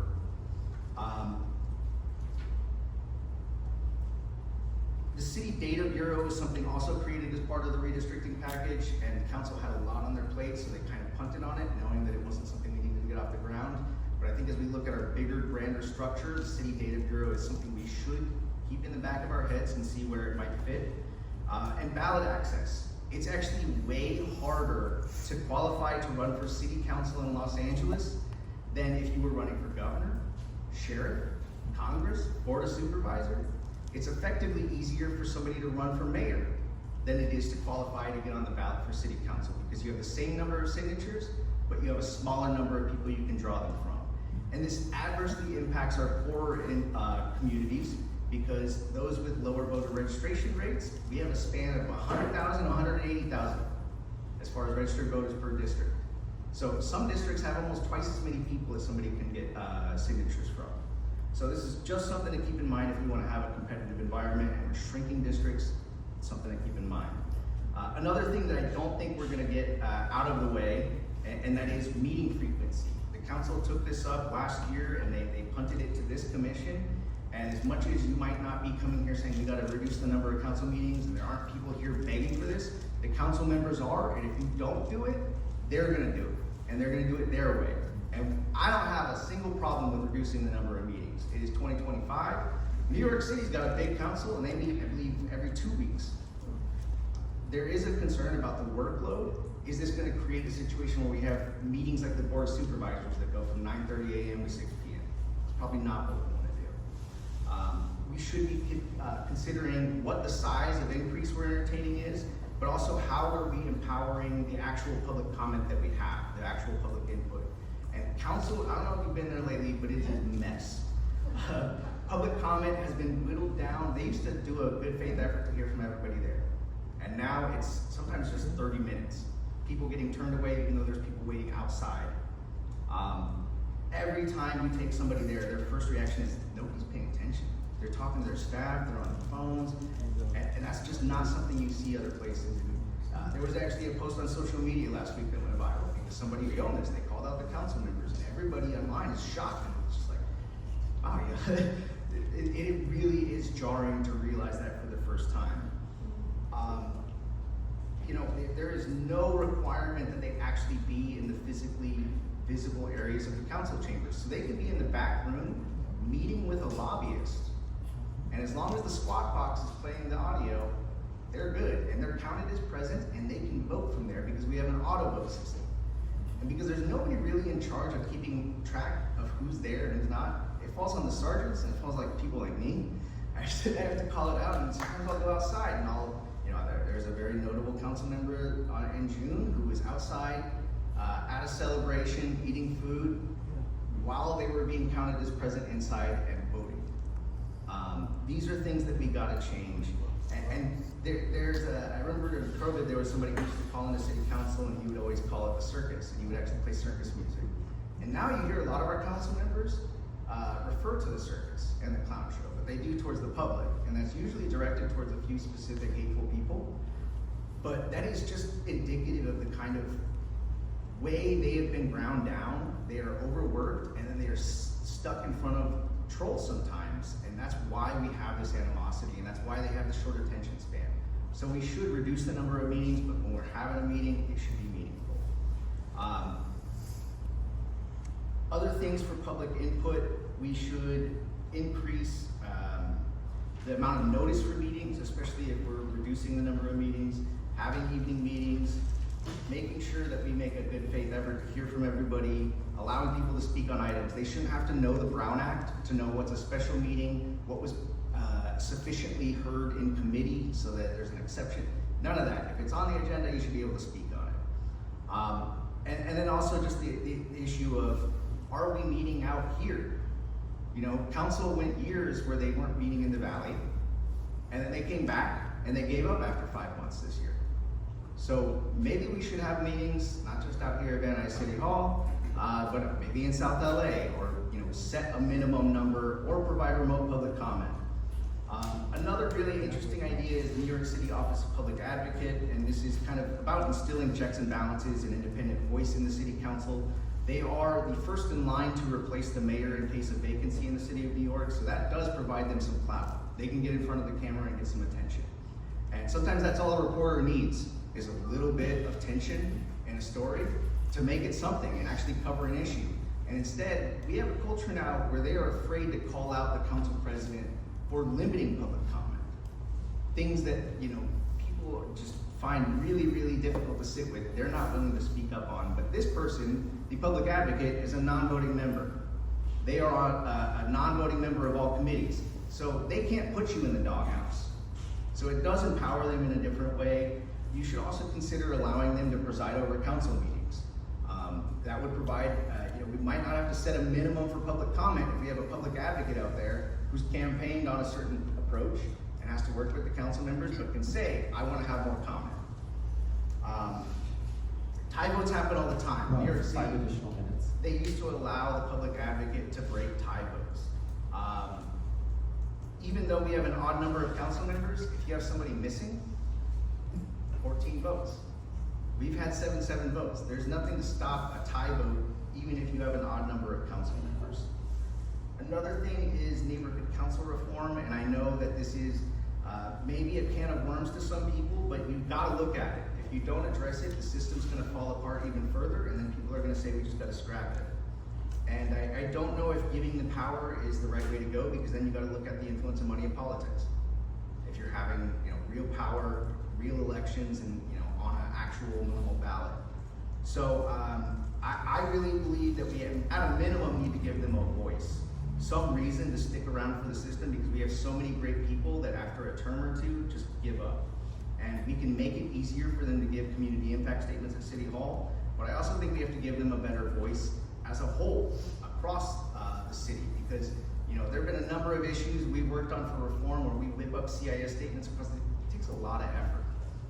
And it takes a long time, and you don't even know when it's going to come up on the agenda. So if we actually had, I wouldn't call it a Congress of Neighborhoods, but there is already an event titled that, so Assembly of Neighborhood Councils, you could create where you actually have citywide representation of the NC system and give them an ability to weigh in on things that are happening at council. I think the budget advocates really shows the power of our NC system. They are the most effective part of it in my mind. They do their white paper in consultation with departments, they present at Budget and Finance Committee, and the committee members will tell you they have a very healthy exchange with them, and it is a valuable part of the process. So I think just that is something that could also open things up, where you allow this neighborhood council, Assembly of Neighborhood Councils, to say once a month you get to decide the council agenda. We're going to have a monthly council meeting. We might not vote on anything. It might be a little dangerous to give them that power, and council wouldn't like that, but just a discussion item, and allow them to present to the city council, so that there is a reason for somebody to invest their time and efforts in the NC system, and there is actually a voice there. The other thing I would like to mention is just the council itself, the power of the council president. When Paul Krikorian came into office, he mentioned wanting to look at reducing the power of the council president. We might want to prevent the council president from serving as chair on committees, in particular the Rules Committee, because that has been a reason it is the graveyard for reform. LAPD, this is something that's come up very recently, and frustratingly so. Our council members don't have direct authority over them. It is weird that our elected officials don't have authority over our police force. The role of the city attorney has been discussed, and I personally think they should just stick to prosecuting misdemeanors, and the city can hire its own counsel. There are alternatives in the middle, all worth exploring. Emergency powers have come up in light of COVID, inside SAFE, where a council is frustrated that they're not getting enough updates and enough oversight. So that is something worth considering. And executive directives. Just a month ago or so, there was something in front of the council and they didn't know if they could vote on something because Villaraigosa had an executive directive from back in the day. Luckily, the directive contained some language providing an out, but only because of Tim McCosker did we find that. The city attorney up there was stumped and couldn't give the council an answer on how you get rid of an executive directive. Future consideration, LEP Board of Rights, this fell apart at the council last year, something worth looking at. Tweaks to our public financing of elections. Commissioner Murray worked with a lot of us back in the day on improving our matching fund system, but if we want to move to something different, down the line, we do need to make some small tweaks to the charter. For our ethics commission, we have all kinds of misdemeanors on the books with nobody to prosecute them. That is weird. That is maybe partially why we have a culture of corruption, because the only thing they can face is an administrative fine from the ethics commission. Other things to look at, lowering the voting age and an independent budgeting process. There are some people on our council who hate ballot box budgeting or fixing a minimum, but maybe we could create a separate institution that is solely devoted to looking at matters like this, independent council, or budgets, and say they are gonna help set the proposed budget for the IRC, ethics and controller. Give the council, the mayor, a limited opportunity if they have a super duper majority to override them, but at least set the process up so they get in the door first and they have a fair crack at presenting an actual budget. And that is mostly it, other than Councilmember Raman mentioned the city controller and kind of how within the office you have two beasts, and maybe how do you set that up? And I look to New York, they have a public advocate who shares kind of co-responsibilities with the controller as far as accountability, but the public advocate is looking at delivery of services and the controller is looking at finances. So that might offer a way of setting things up differently, and just a permanent reform commission. There's value in just looking at having a permanent reform commission. We could give them periodic power to put things directly on the ballot, but we should have an existing body that we can turn to, because a lot of times the CLA doesn't have the capacity or expertise to go deep into things at a consistent basis. It takes a lot of work and effort to research these things, and I think it is something that we should have an ongoing conversation about reform. It shouldn't be left to times like this 26 something years down the road. And last slide just gives a little bit of a diagram to digest things, and I will stop there.